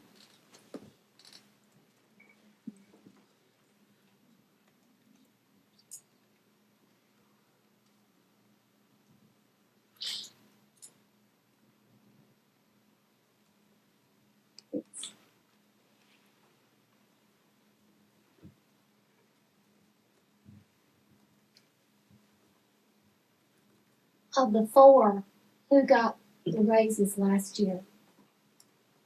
Yeah, I know Whitney did not. I remember they Not come supposed in. I thought they did. Mm-hmm. We'll pull it up real quick. Okay, Just give thank us a second.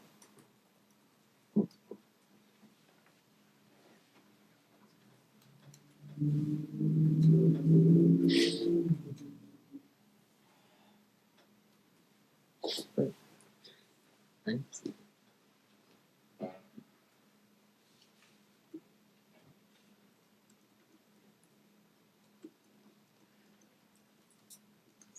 And Just move it.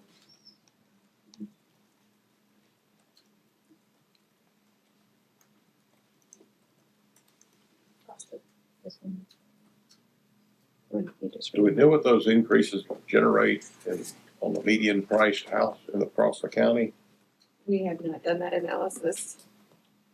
Placid is the only one that received a tax increase, requested and received one for 25-26. I think the Whitney one is for a position at their satellite place on Highway 87, which you gotta go there, get the truck, then take the truck and go. It's a real time issue. So, cause I had several people in the community call me about that. They have a lot of ground to cover. Yeah, I think you're right about that. And the Swepsonville on there twice, is this for 2 different stations that they're requesting the increase?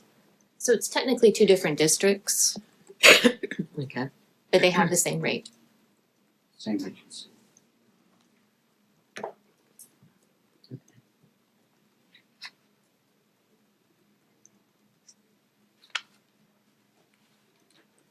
Any comments? Increase on the fire path? I'd like to support one of them, just because I know what Solid is gonna do as a position.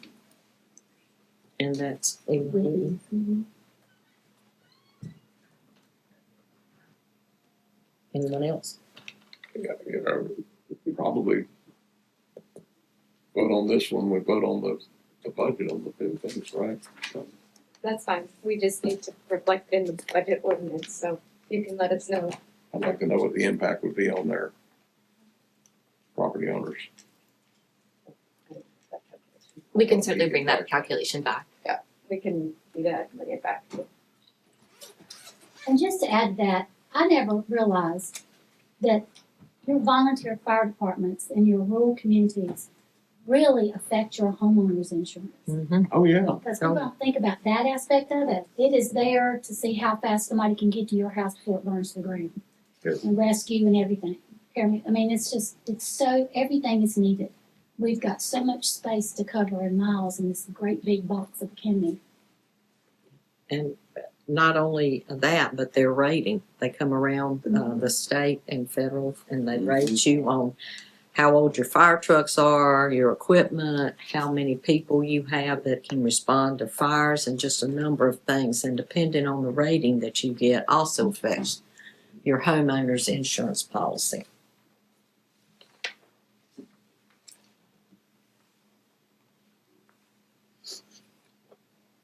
Okay. Anybody else?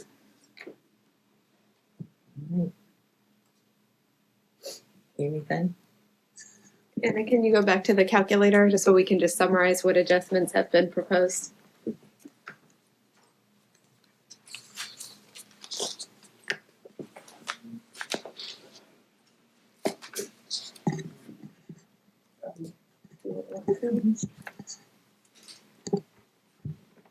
We've added any what we consider to be official requests. If there are any others that have been discussed this morning that are not listed, please let us know. We can add them. And then if you could please read over your particular requests to ensure that we have them accurate. And then we can walk through and see if we have consensus for each of those adjustments. And once there is consensus, we will leave it on the list. If not, we will remove it. And then this would, the final version, inform your adopted budget. These would be changes from the recommended budget to the adopted. ACC operations. It is down on the expenditure side. I'm not sure that we came up with a revenue to offset that.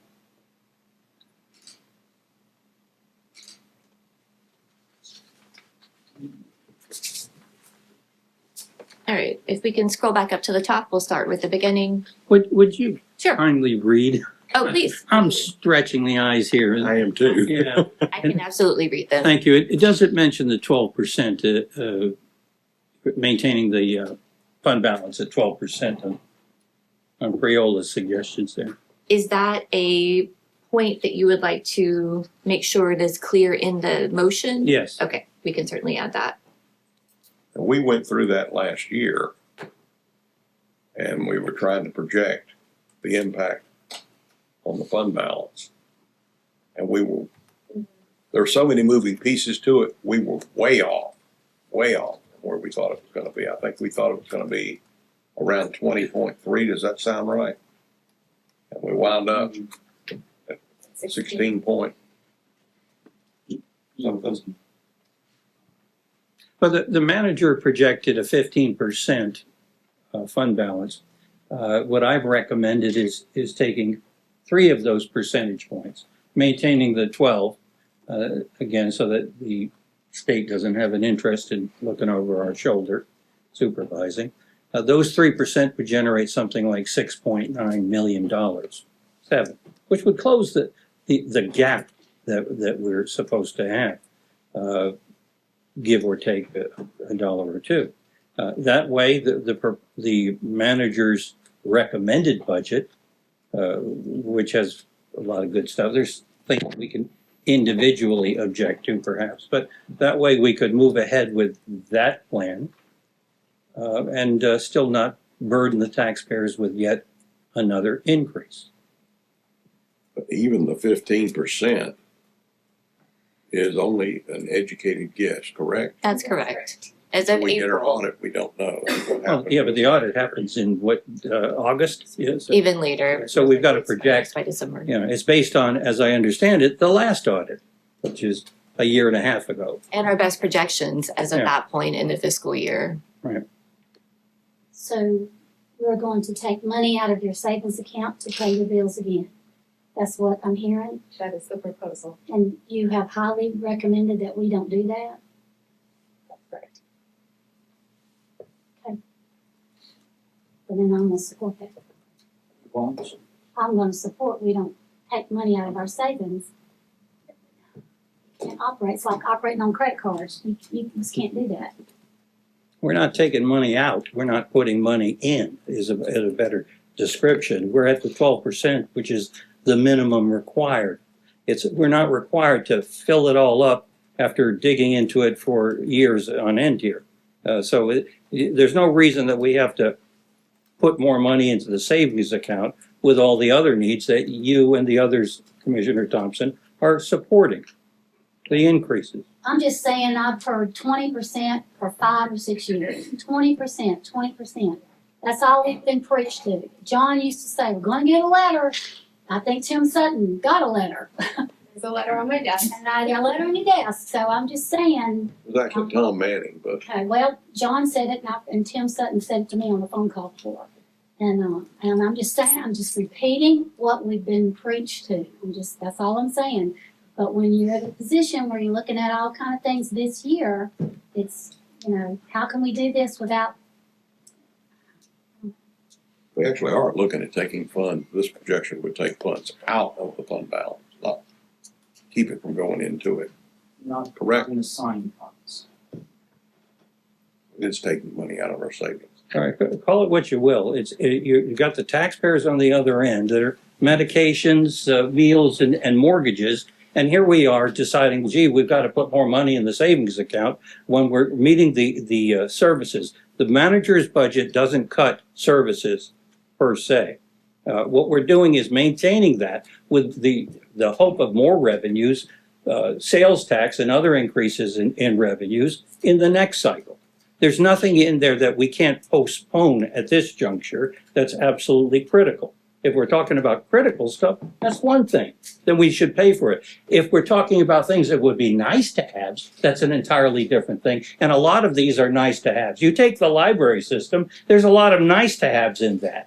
And that we don't need to fund those. If you're talking about blood, then take it from one column and put it in the other. It's like the folks who go shopping and they got the basket. If they get to the checkout counter, they've got to take stuff out if they can't afford it. That's what we need to do as a county government. We need to make sure that we live within our means.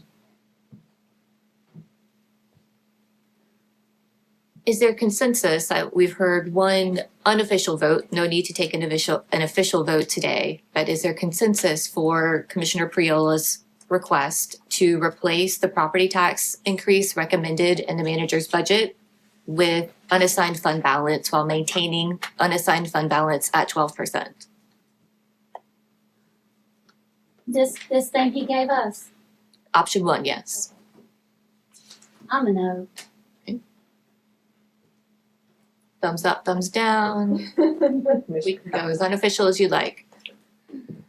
Is there any opportunity for us to split that up with delaying capital improvements? Or is that a different budget? Is there opportunity to not do the whole thing through fund balance? That's certainly up to you. If you'd like to propose that as an adjustment from the manager's recommended budget, we can mock that up. I think if we are using capital funding as a delay, if you are delaying county capital, then that is being funded through the multi-year capital fund from savings from the courthouse expansion project. And so the only way to do that would be to move general fund out of the multi-year capital fund back to the general fund, in essence, increasing revenue. So you could replace property tax increase with a general fund transfer out of that fund. It's a little complicated, but that. Out of the courthouse. Exactly. That we put out. Exactly. How much do we have left in the courthouse designated fund? We can certainly take a look at that. All of the funding that was to be debt funded is still there. The county manager requested or recommended to remove $7.3 million in general fund transfer to fund the county capital for 26-27. And I believe there's an additional $5 million in capital reserve, and we can get those final numbers for you. Would you like to propose another adjustment? Yeah. I would like to see us maintain the tax rate at 49.4. And I think taking $6 million out of the fund balance is too much. I would suggest we look at remove or pushing forward $2 million of the capital improvement budget. And I would say also if there's any salary adjustments, we have already done, Heidi's already removed 50 positions from the permanent positions. But we have raised taxes year over year for several years at a rate that's close to 9%. And I think that's a little bit high. We need to see what we can do about reducing that, maybe somewhere around 6 to 8%. I believe is the more appropriate amount to be raising taxes on an annual basis. Commissioner Powell, I would support your adjustment, amendment, whatever you want to call it. It would be just to push forward $2 million in capital Yes. improvements. Yes. We have, I believe it's $10 million in that fund. Is that correct? No, are you talking about the county capital? Yeah. That was about 7.3 million that we were funding county capital at with the courthouse. And then we have the reserve of about 5. Yes, and the rest of the recommended county capital budget for 26-27 would be funded through capital reserve dollars, ARPA interest, and some other restricted funding sources. So the most free money would be the 7.3 from the courthouse expansion project. Okay. And just to make sure I understand, you're saying as long as we maintain the current tax rate? Yeah. Yeah. I would support that. And for the 911 center, that's all grant monies that have come in from the state. So we had 15.6 million in the budget. We spent 7.9. And so that's money that's not coming out of our general fund or anything. That's from a state grant. It's staying under budget right now, right? It's staying within budget. And I know we are mandated to provide the courthouse and courthouse expansion, but I think a few of us thought that the number we got was pretty high for what needed to possibly be done, and that it would be worthwhile to maybe get a second, which we won't have to do this year, I'm assuming, but to get a second architectural drawing at maybe a lower price and not, I know you want to plan for the future, but I don't think extra rooms that would be maybe not used unless the county's going to use it as an office for some reason.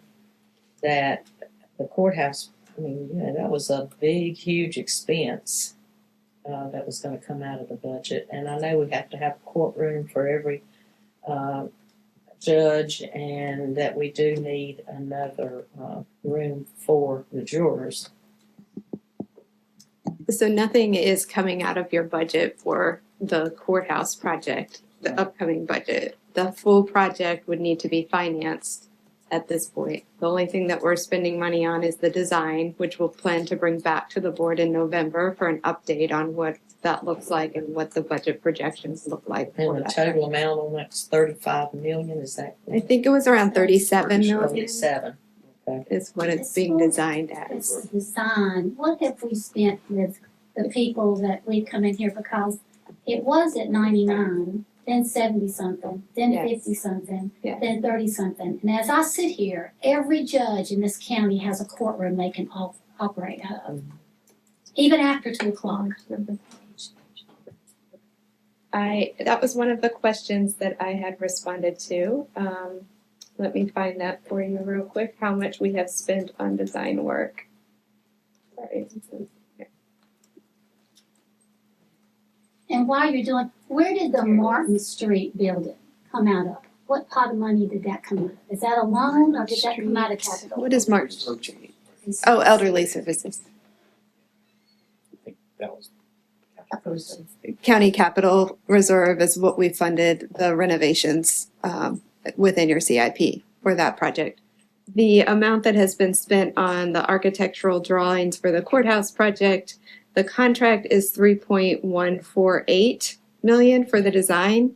Of that, 1.537 has been spent. 1 million So you can't just up and say, oops, I think we'll go a different direction if you've already spent over $1 million. And I've never known We realize government that. building to end up being what it says it was going to at the start.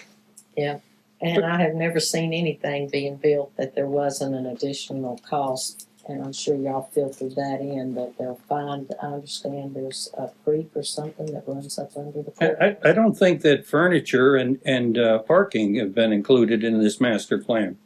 Am I accurate? That is correct. They'll be included in that cost. Oh, in the 37 million, that will be included. That would be included. Okay. That was a Barbie dream house. Uh-huh. You do not need it, but that's just my opinion. We will bring that back to the board for decision later this fall. Are we wed to the architect's design that that comes into November? Why do we have to go with that $37 million design? Well, the contract that the board approved was for almost $3.2 million with that specific architect. So Yes, but you don't have to go with it, but you will have committed And- funds for that. is it only for this $37 million project versus a $15-20 million The project? previous board authorized the project at 37 million, so that's what it's been designed at. Okay, so, Three of us were not on that thing. yeah, No. we can or cannot adjust that to say, we want less bells and whistles. You will have an opportunity to discuss that in November with the architect then, who could give you some options for what it would look like if you wanted to change course. Can we communicate that to the architect now so that when it comes down to November, we're all prepped? So the stage that we're in design, is essentially, we decided which courthouse option we were gonna go to with a few years ago. And so we're not kind of conceptually designing right now. The architects are designing exactly what this building is gonna be. If you decide not to go with that building, fine, we don't have to build it, but you are essentially starting from scratch from a design perspective. Because you're talking about a whole different building than what they've been designing. Otherwise, we're saddled with $37 million when we can do it for a whole lot less, and to my thinking. Yeah, that's y'all's decision. I just want to say that the design that's coming back is not modular. We're not gonna be able to say, well, take 10 million off, because we're designing a building that's gonna suit the needs that's, ready to go to construction. So if we wanted to start over, we're starting over, but that's another whole set of expense and planning to get a different building. You have to pay another architect or repay the architect for use. We're also dealing with safety issues in the present configuration we have. We have jurors walking across the street in public and parading in front of defendants in some cases. We've got judges in the same quarters in some cases and attorneys in the same quarters with defendants. That's always been that way. This whole thing, I've been married to the court for crazy. 36 years and you're in the hall with each other. Trust me, you're in the courtroom with each other. If you act right, you'll be all right, but some don't. My husband's had to be escorted out by police with a bad sex case that the family was really mad about. That's emotion, big time, and it has every right to feel that way. But you can't spend money on architect and all of a sudden a couple of the lawyers aren't on here anymore that really want the courthouse, and then you just go eat that money when it could have been in your budget. We don't have money like that to just flip and do a 180. We just don't, or 360, which is. And for the rest of it, for the 37 million. Yeah, try selling, financing that. When we're doing buildings, we need to be building not for just today. No, we're talking We've about got to planning think the about future. the future, otherwise we build a building and in 10 years, it's too small. That's what you got down there. That's right what we have to. I've been That's what told I many just said. times that what we have now was too small when it was finished. Because people are Well, cheap. what we got, I wasn't on the board at the time, but I do remember receiving a somewhat modular presentation. We had at the $90 million level, the whole top floor was filled in. Then we went to the second floor and so forth. And then we de-escalated the project. But because we didn't have that schematic that I have complained about, we had no idea with what the building would look like ultimately. And frankly, we still don't until the architecture brings it to us. I think that we're being saddled with something that is probably over the legal need of what we are required to provide. And I think we could probably talk about better security methods even within that minimal standard. We meet the legal minimal standard, and then we do what we can with what we have available. We will have the opportunity to discuss this project in the fall, but there's nothing related to the 26-27 budget. Yeah, and I do think you need to be proactive, not reactive, but, and have extra space on it, but, okay. Back to the calculator. Commissioner Powell, if you could review what we've entered in for your suggestion to make sure that it's accurate. We've added that you recommended removing the 2.25 cent recommended property tax increase. You can see that final line in green. And then in addition to that, you recommended transferring $2 million in general fund dollars from the multi-year capital fund back to the general fund, removing $2 million in salaries from the expenditure budget, and adding $2 million in appropriated fund balance. Is that, no? Okay. All I did was suggest that we stay with the 49.4. Ed had talked about using money from the rainy day fund. Okay. And I had suggested that we reduce, because basically your motion was to take $6 million, right? Right. And I said, let's reduce that by $2 million. Okay, so And replace that would be from the general fund transfer the instead of fund balance. Okay, we can make that adjustment.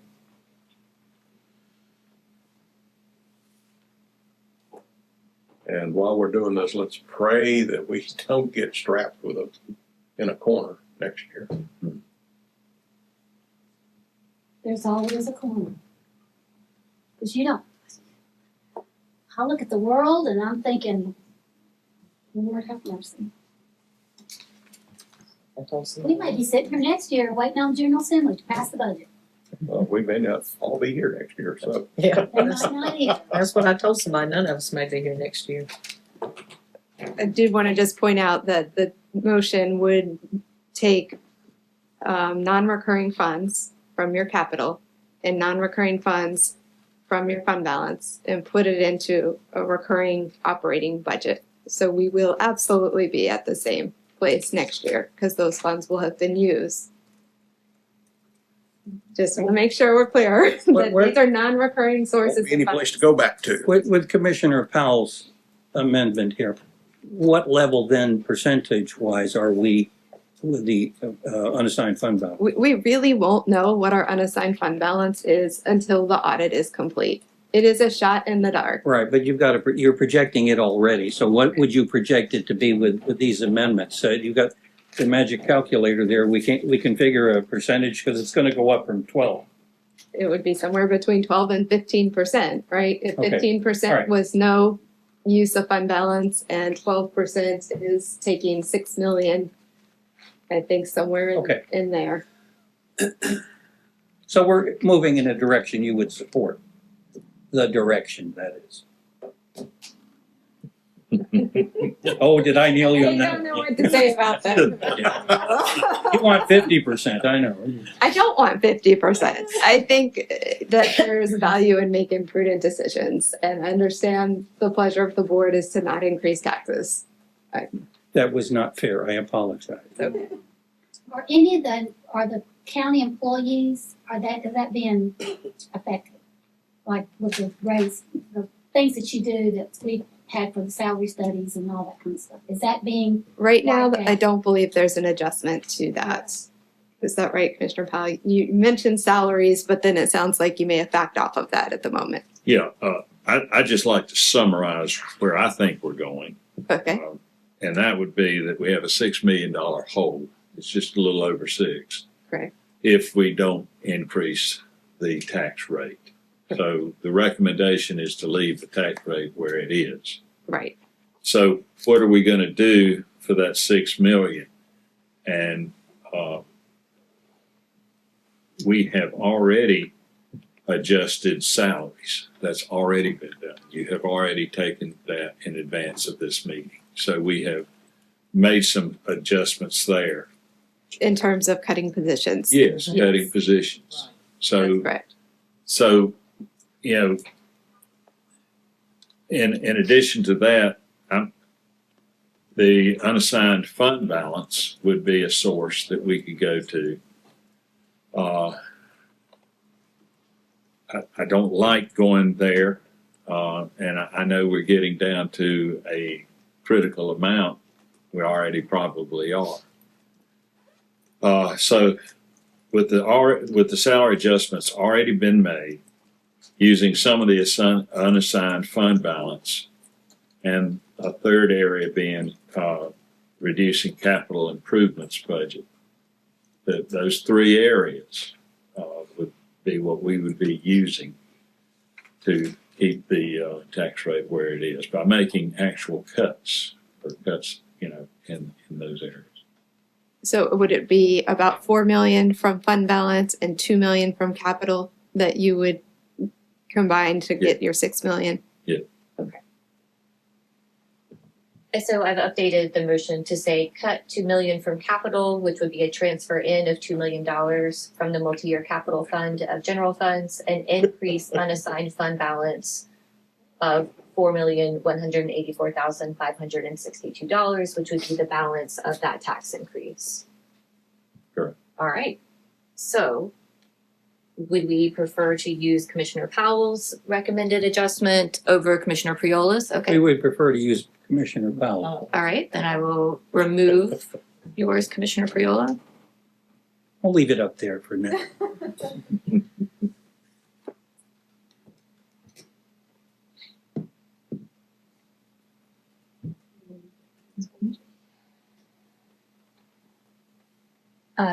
So then we have a few other motions to review in addition to that one, and then we can make sure that we have consensus on any of them. But I did want to make it clear, and if you could scroll down to the multi-year capital fund, what that would look like with Commissioner Powell's adjustment.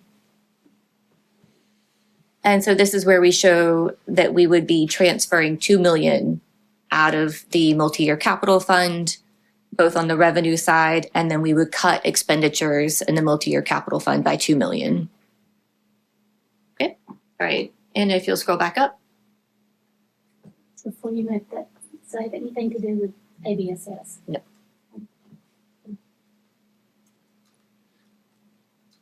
So the first recommended change that we have was Commissioner Thompson's, which was to increase the property tax rate to support EMS whole blood program of 120,000 and increasing uniforms for EMS of 27,288.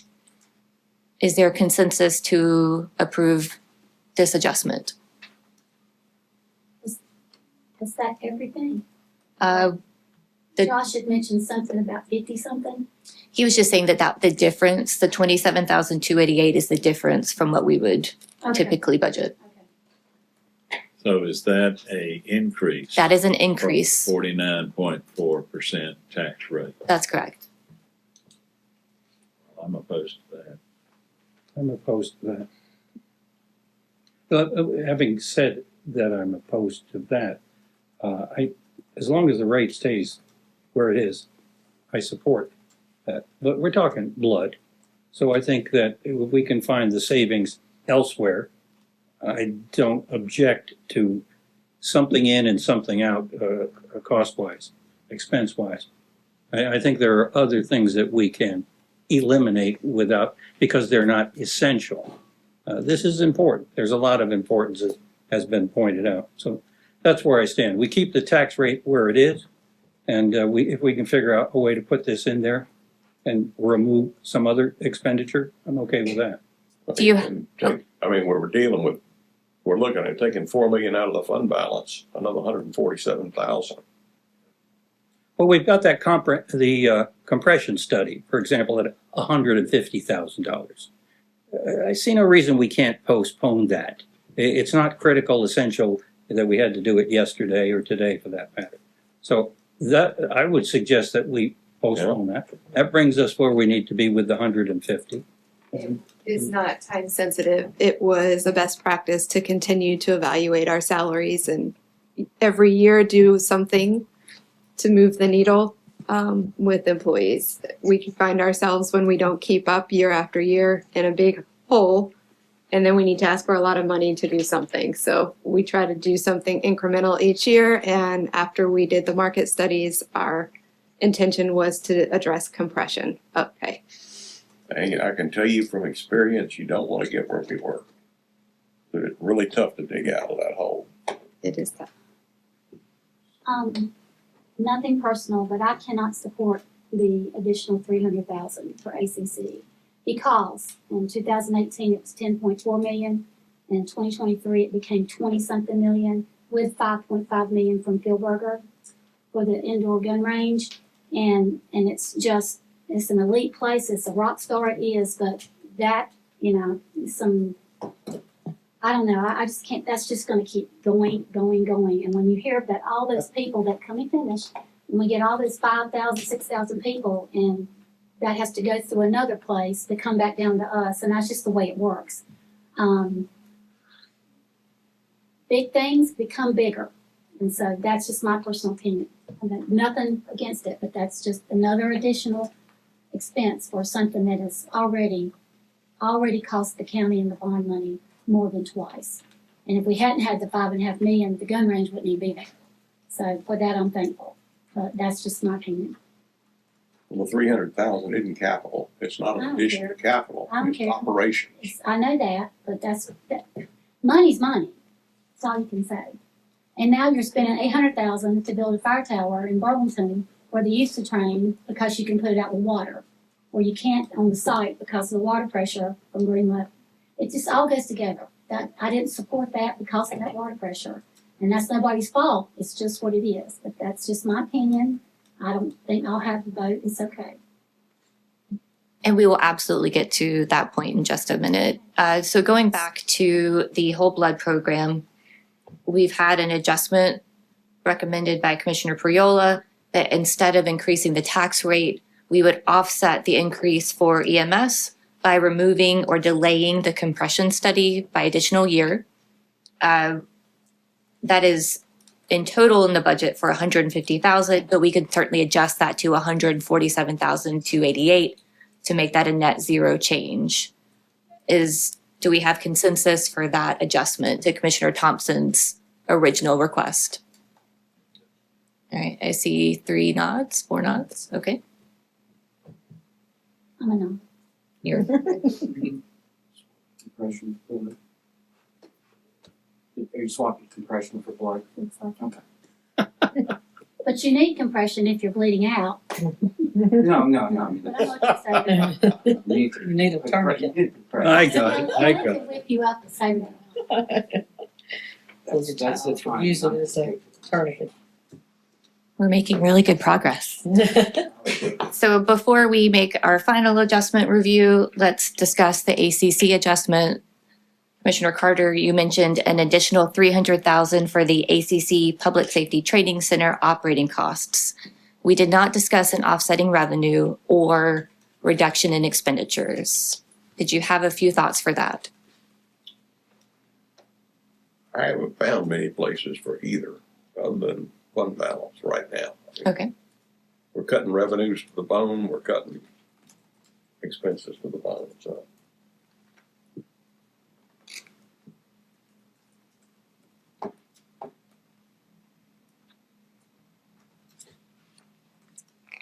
So that leaves us with our final adjustment by Commissioner Powell. That was to remove the 2.25 cent recommended property tax increase and then offset that with a general fund transfer back in from the multi-year capital fund of 2 million and increasing unassigned fund balance by $4,104,562. Do we have consensus for that? Yes. 184,562. I just don't think you should touch your savings account. Okay. We've been warned and warned. So I see, Next year. Who knows next year? yes, yeah. I see 3 nods. And that- thumbs up. Thumbs up, so that works too. All right. So that would make your FY 26-27 adopted budget that we would bring back to you as an ordinance on Monday, a tax rate level of 0.494 cents from the 25-26 budget. And your total revised revenue would be 239,415,000. And the same on the expenditure side. We would be in balance. You want to go over the calculations for the fire district tax? Sure. I do have from your tax administrator the calculations you asked for the proposed fire tax increases on an average home. Remember, average home price is $289,000. 54 East would add $43.38. Eli Whitney would add $70.59. Fawcett is $86.76, and Swepsonville is $43.38 on the average bill. So residents in those districts would have a tax increase on their bill for the fire tax. How much was Eli Whitney again? Eli is $70.59.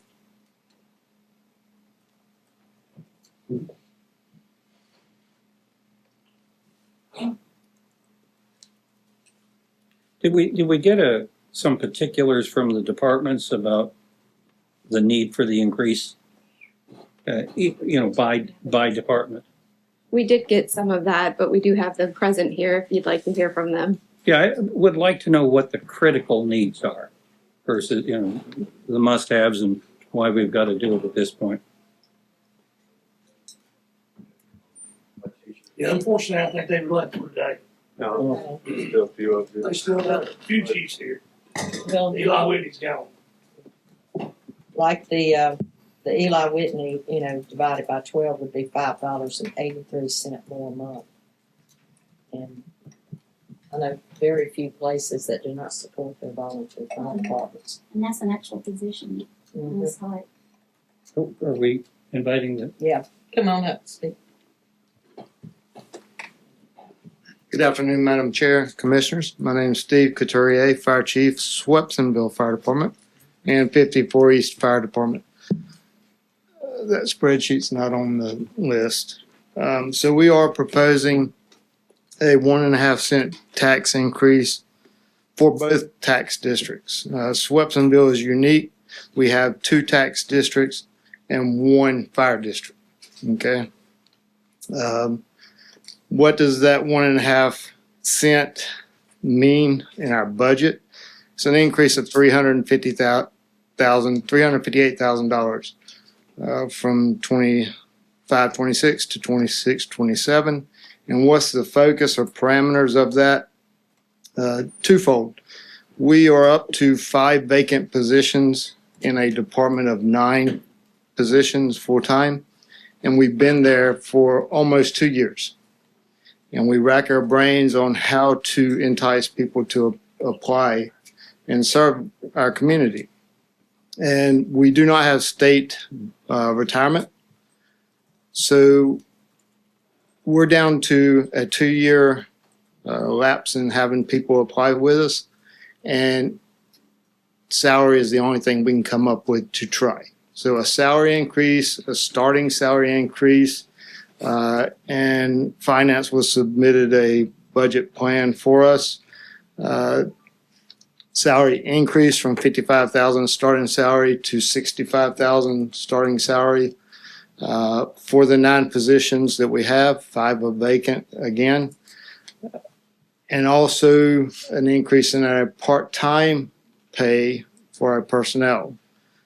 Having 5 vacancies, we are still filling all of our slots and providing a competent service to our community by part-time people. And we're increasing that part-time pay from $18 an hour to $25 an hour. That way we can try to secure a strong workforce. The third budget factor is Last March, we signed a contract for a new fire engine, $1.3 million. It's projected to be here next summer. It's a 3-year build project, and we have equipment needs for that truck. So that $358,000 budget increase is earmarked for salaries of personnel and the equipment to go on that new truck when it gets there. After you purchase that new truck, how much you have left over in your general fund? Our new truck was actually, we have capital project. When we signed the contract in March, we paid $600,000 to get a savings on that truck. We actually secured a loan through Piedmont Electric, 0% interest. We don't know the year terms for that. It's an FDA loan. So, yeah. And when we look at equipment for that new truck, we are in the ballpark of $225,000 cost just for the equipment to go on an empty truck. How much you have left over? For the truck itself, I mean, your general fund. What have you got left over in your unassigned balance over there? I don't know what the term. I don't have those numbers in front of me right this minute. Any idea? Of what- We do the same as the county does with a zero balance. I would say maybe 50,000 transfer over, projected for 26, 27. Thank you. Does Swepsonville have a property tax? We do, town of Swepsonville? No. We are not affiliated with the town of Swepsonville. We are a 501c3.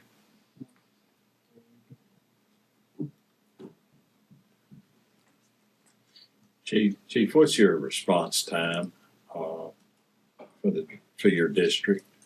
It depends on obviously where it is. Between, I'd say, 4 to 8 minutes. So less than 8 minutes. Yeah, I would say that's probably a good rule, unless you're down Saks Bath area. Does that give you the best insurance rating, or? We are currently a 4 ISO at Station 1 and 54 East, Swepsonville and 54 East. We are currently a 4 rating. Random question. Mara Town controversy with all these houses, Mara Mill, all that stuff. I said wrong time. Will that be y'all's area? That subdivision is split. It's split. The front half off of Morrow Mill is Swepsonville Fire District. The back half is Eli Whitney.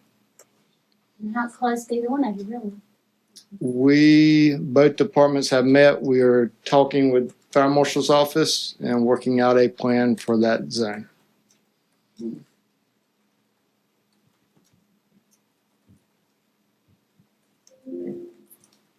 Thank you.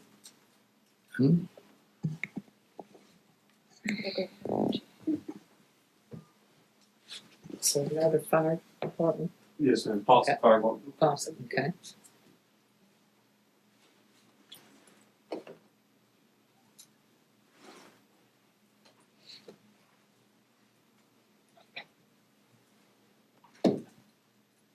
Good afternoon, Commissioners. My name is Austin Mann, Fire Chief of Fawcett Fire Department. Since 1962, the community that we've been protecting has been in a stagnant position. We've grown. Old Milltown is what we were, and over the years that has slowly went away. This year, we were requesting a 3-cent tax increase to address critical challenges that would directly impact the safety of our citizens. Our department's facing what we like to call a perfect storm. Our tax district is decreasing tremendously due to municipal annexations. We've lost probably, in reference, just an area, we're lost 4 large properties to the city of Burlington. They're developing, bringing in homes to that area. And we significantly have lost the desire for volunteers in our area. For us personally, we have no applications in waiting. And this isn't a personnel issue. This is a public safety crisis. The requested 3-cent increase will be primarily used to move us from a survival staffing to an emergency ready model. Currently, we operate with one 24-hour personnel, 365 days a year, and we have part-time staff Monday through Friday, 2 personnel that assist in that. With this increase, our plan is to increase our weekend staffing to 2 24-hour personnel, and we will increase our 8 to 5 staffing to 3 personnel during the day, weekday. What this is going to do is help us in our areas where we are slim on a volunteer response. Weekends are hard, right? Current volunteers work Monday through Friday. Their weekends are their kind of days to do as they need. So with that additional 24-hour staffing, it's going to let us have personnel respond quickly when the seconds matter the most. Finally, our biggest concern is our aging infrastructure. Our 1962 station has 10-foot bay doors, 10-foot openings, which physically limits the size of apparatus that we can put inside of our station. When we went to build our last piece of apparatus that we received last year, we had to build it within 32-foot length and again 10-foot tall, 10-foot wide. This will let us make an addition, hopefully over the course of time, make some remodels to our current infrastructure. We will have to address an SCBA breathing apparatus concern in the next few years. And based off of our current SCBAs that we have, that's going to be around $200,000 in replacement. Our current tax rate, we're stagnant, as I mentioned before, barely making it from year to year. And this 3-cent request is a long-term plan to ensure that we're ready and remain safe, and Fawcett remains a safe place to live. I appreciate your time on this. As I believe the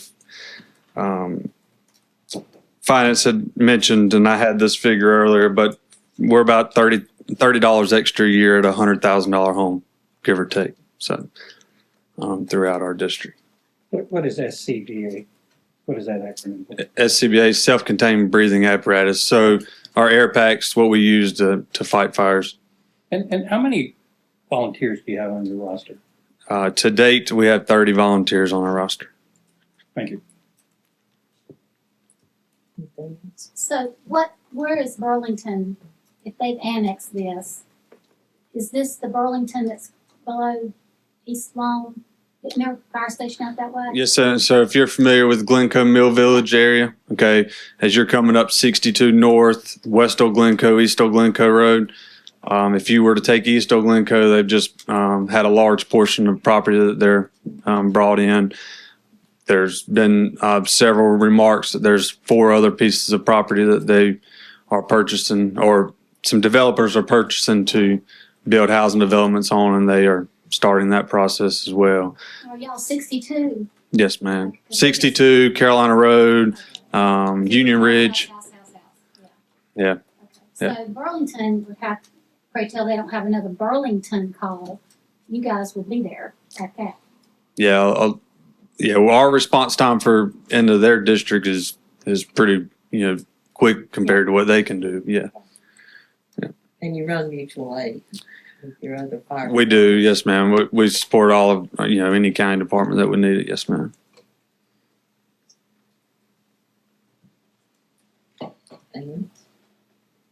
Thank you. Thank you.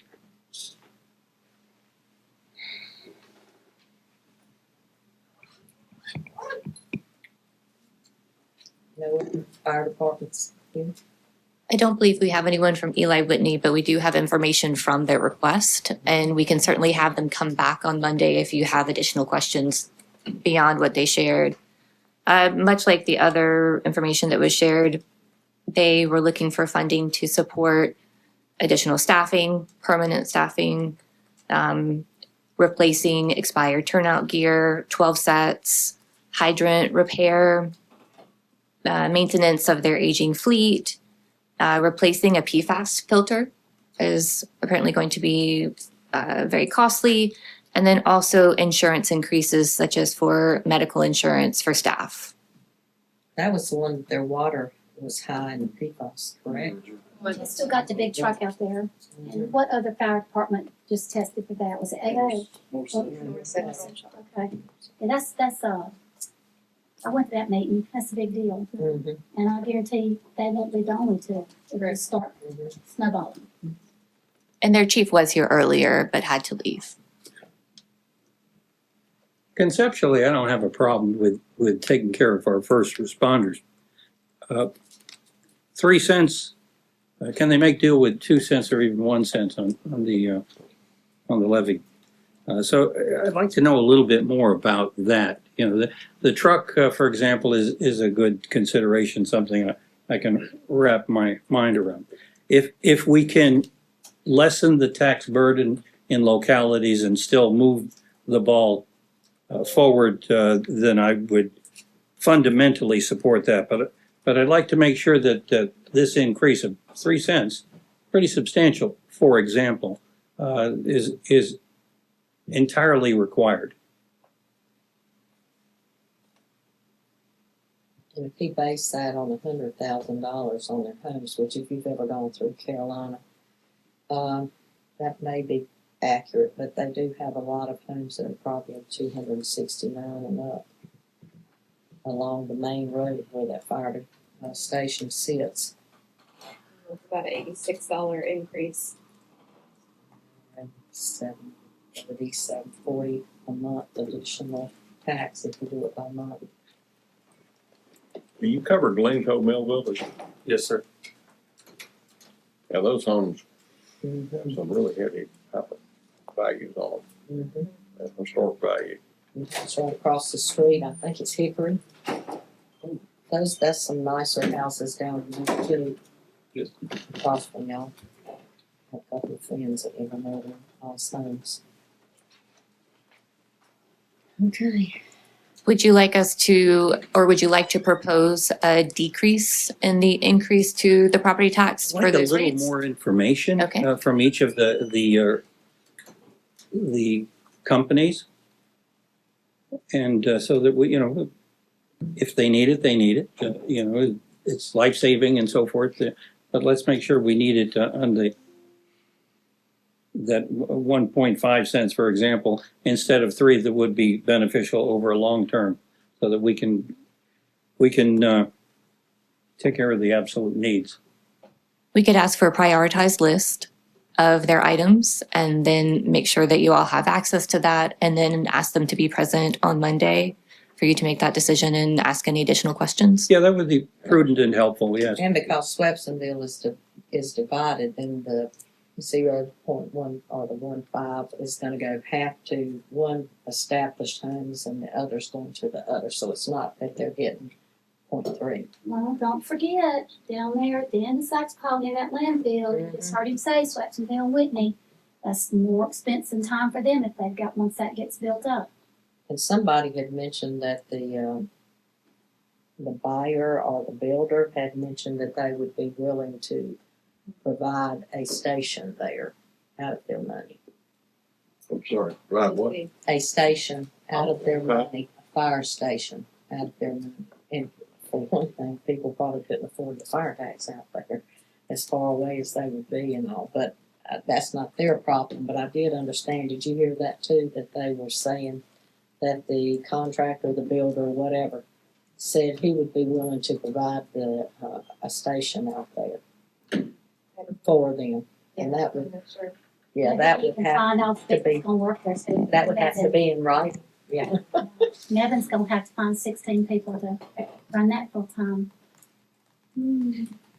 Any other adjustments you'd like us to bring back for Monday's meeting? If not, I think we're clear on an adopted budget and we'll reflect that in a proposed ordinance for a vote at Monday's meeting. If we're all finished, I'll accept a motion to adjourn. Got a comment, please. Thank you, Chair. A darn good, much better flow this time around. The last time around a little chaotic. This time around, I I understood the procedure and I'm very pleased with the procedure. So congratulations on that, and as long as we keep finding that. I do have one thing that I would like to keep on the agenda, so to speak, and that's about metrics. I've gone through the budget, the recommended budget, and I have viewed the training video about metrics for the departments, and oopsie, there's a few departments that didn't get the memo. The metrics are not quantifiable, specific, strategic, whatever you want to call, measurable and time bound. Some of them they put numbers, dollar amounts in there as metrics. I think as placeholders. So I think there's some work that needs to be done with that, and I'd like to revisit it as we move. I know it's a work in progress. Yeah. So, thank you, Chair. Okay. And I personally, and I think everybody on here, would like to thank your staff.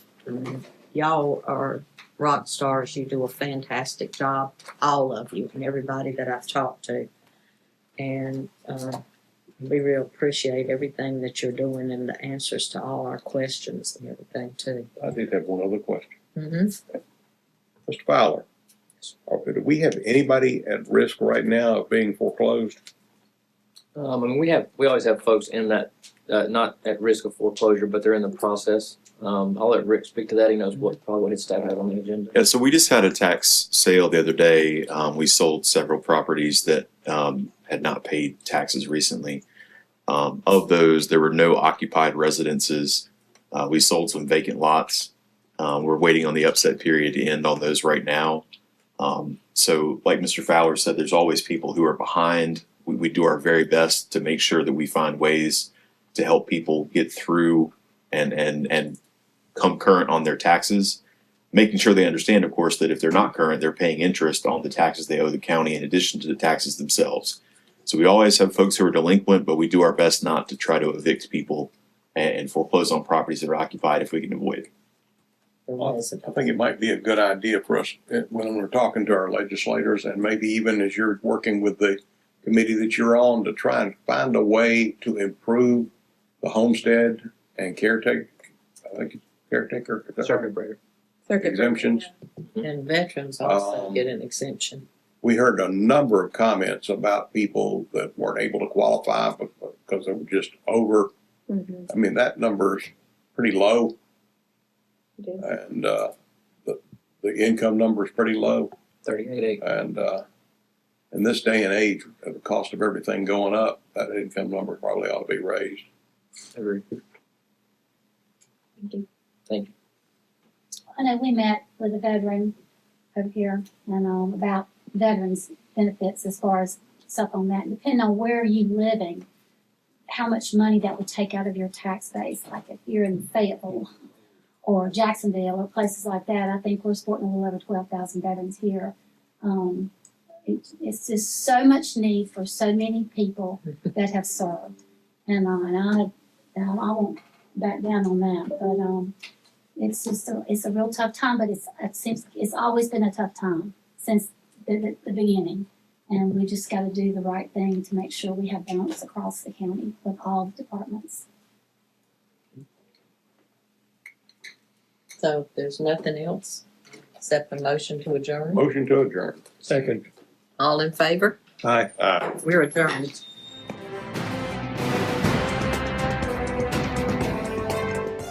Thank you for watching the Alamance County Commissioners Meeting. Commissioner meetings typically occur on the first and third Monday of each month in the Commissioners Meeting Room in the County Office Building at 124 West Elm Street in Graham. The first Monday meeting begins at 9:30 a.m. and the third Monday meeting begins at 6:30 p.m. Changes to the meeting schedule will be posted on the county website at alamancecounty.nc.gov. This meeting will be broadcast on LocalGov TV. Please go to www.localgovtvnc.com for more information about their schedule and to see more videos produced by your local governments. You can also access this meeting through our YouTube channel at www.youtube.com/Alamance County NC or by clicking the YouTube link on the county website. Technical questions regarding this broadcast or production may be sent to our county webmaster via email at webmaster@alamancecounty.nc.gov. This address is for technical questions only. Comments and questions about the content of this meeting may be made to the commissioners themselves. You can find their contact information at the Alamance County website at commissioners.alamancecountync.gov. There, you can learn more about the commissioner's duties, read minutes and agendas of commissioner meetings, and find other information about the county commissioners. You can also send mail correspondence to County Commissioners, 124 West Elm Street, Graham, North Carolina, 27253. Again, thank you for watching the Alamance County Commissioners meeting. Thanks for tuning in. If you're watching on YouTube, be sure to hit the subscribe button to stay up to date on all of our latest video content. If you're watching on LocalGov TV, be sure to visit their website to see all of the content made for you by your local governments.